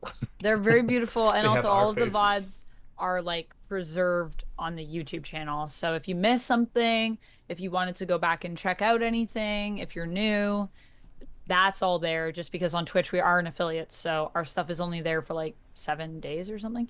So our VODs are pretty much like if you didn't watch it during the week after we did it, then it's gone. I If you think. want Let's to go. watch 50 hours of Yoseba's bed and breakfast, you can do that over on YouTube. We got you. The only one that's missing is our first one. Other than that, everything else from Lies You'll Enjoy, it's all on the YouTube. So I wonder how many hours it is actually. It's a good question, actually. I'm not sure. It's probably got to be a lot at this point. Lies you'll enjoy. There's Like, let me just look it up. there's about 17 episodes, and they're 17 episodes, and they're roughly around like two two and a half hours long. to 2 hours, between 2 and 3 About hours 36 long. hours. There's about 36 hours of Joseba's bed and breakfast that you can. I just added the video lengths together. Yeah, it's about 36 hours of Joseba's bed and breakfast. How did he do that so So fast? Also, around it to our nearest 90 minutes, playthrough of nearest half Capricious hour. has 23 views already on YouTube. That's pretty Whoa, crazy. brush that dirt off our shoulders. I just mean like that's quite a bit for it just being like a new one. I'm just watching our views. Okay, we're gonna do this after the stream. Yeah, thanks for joining us, folks. After the All right. stream, but we won't do it live here. You've seen enough of us. Come back next week, and we will do this again with a brand new game. And I don't think any of the three of us know what it will be. So can't wait.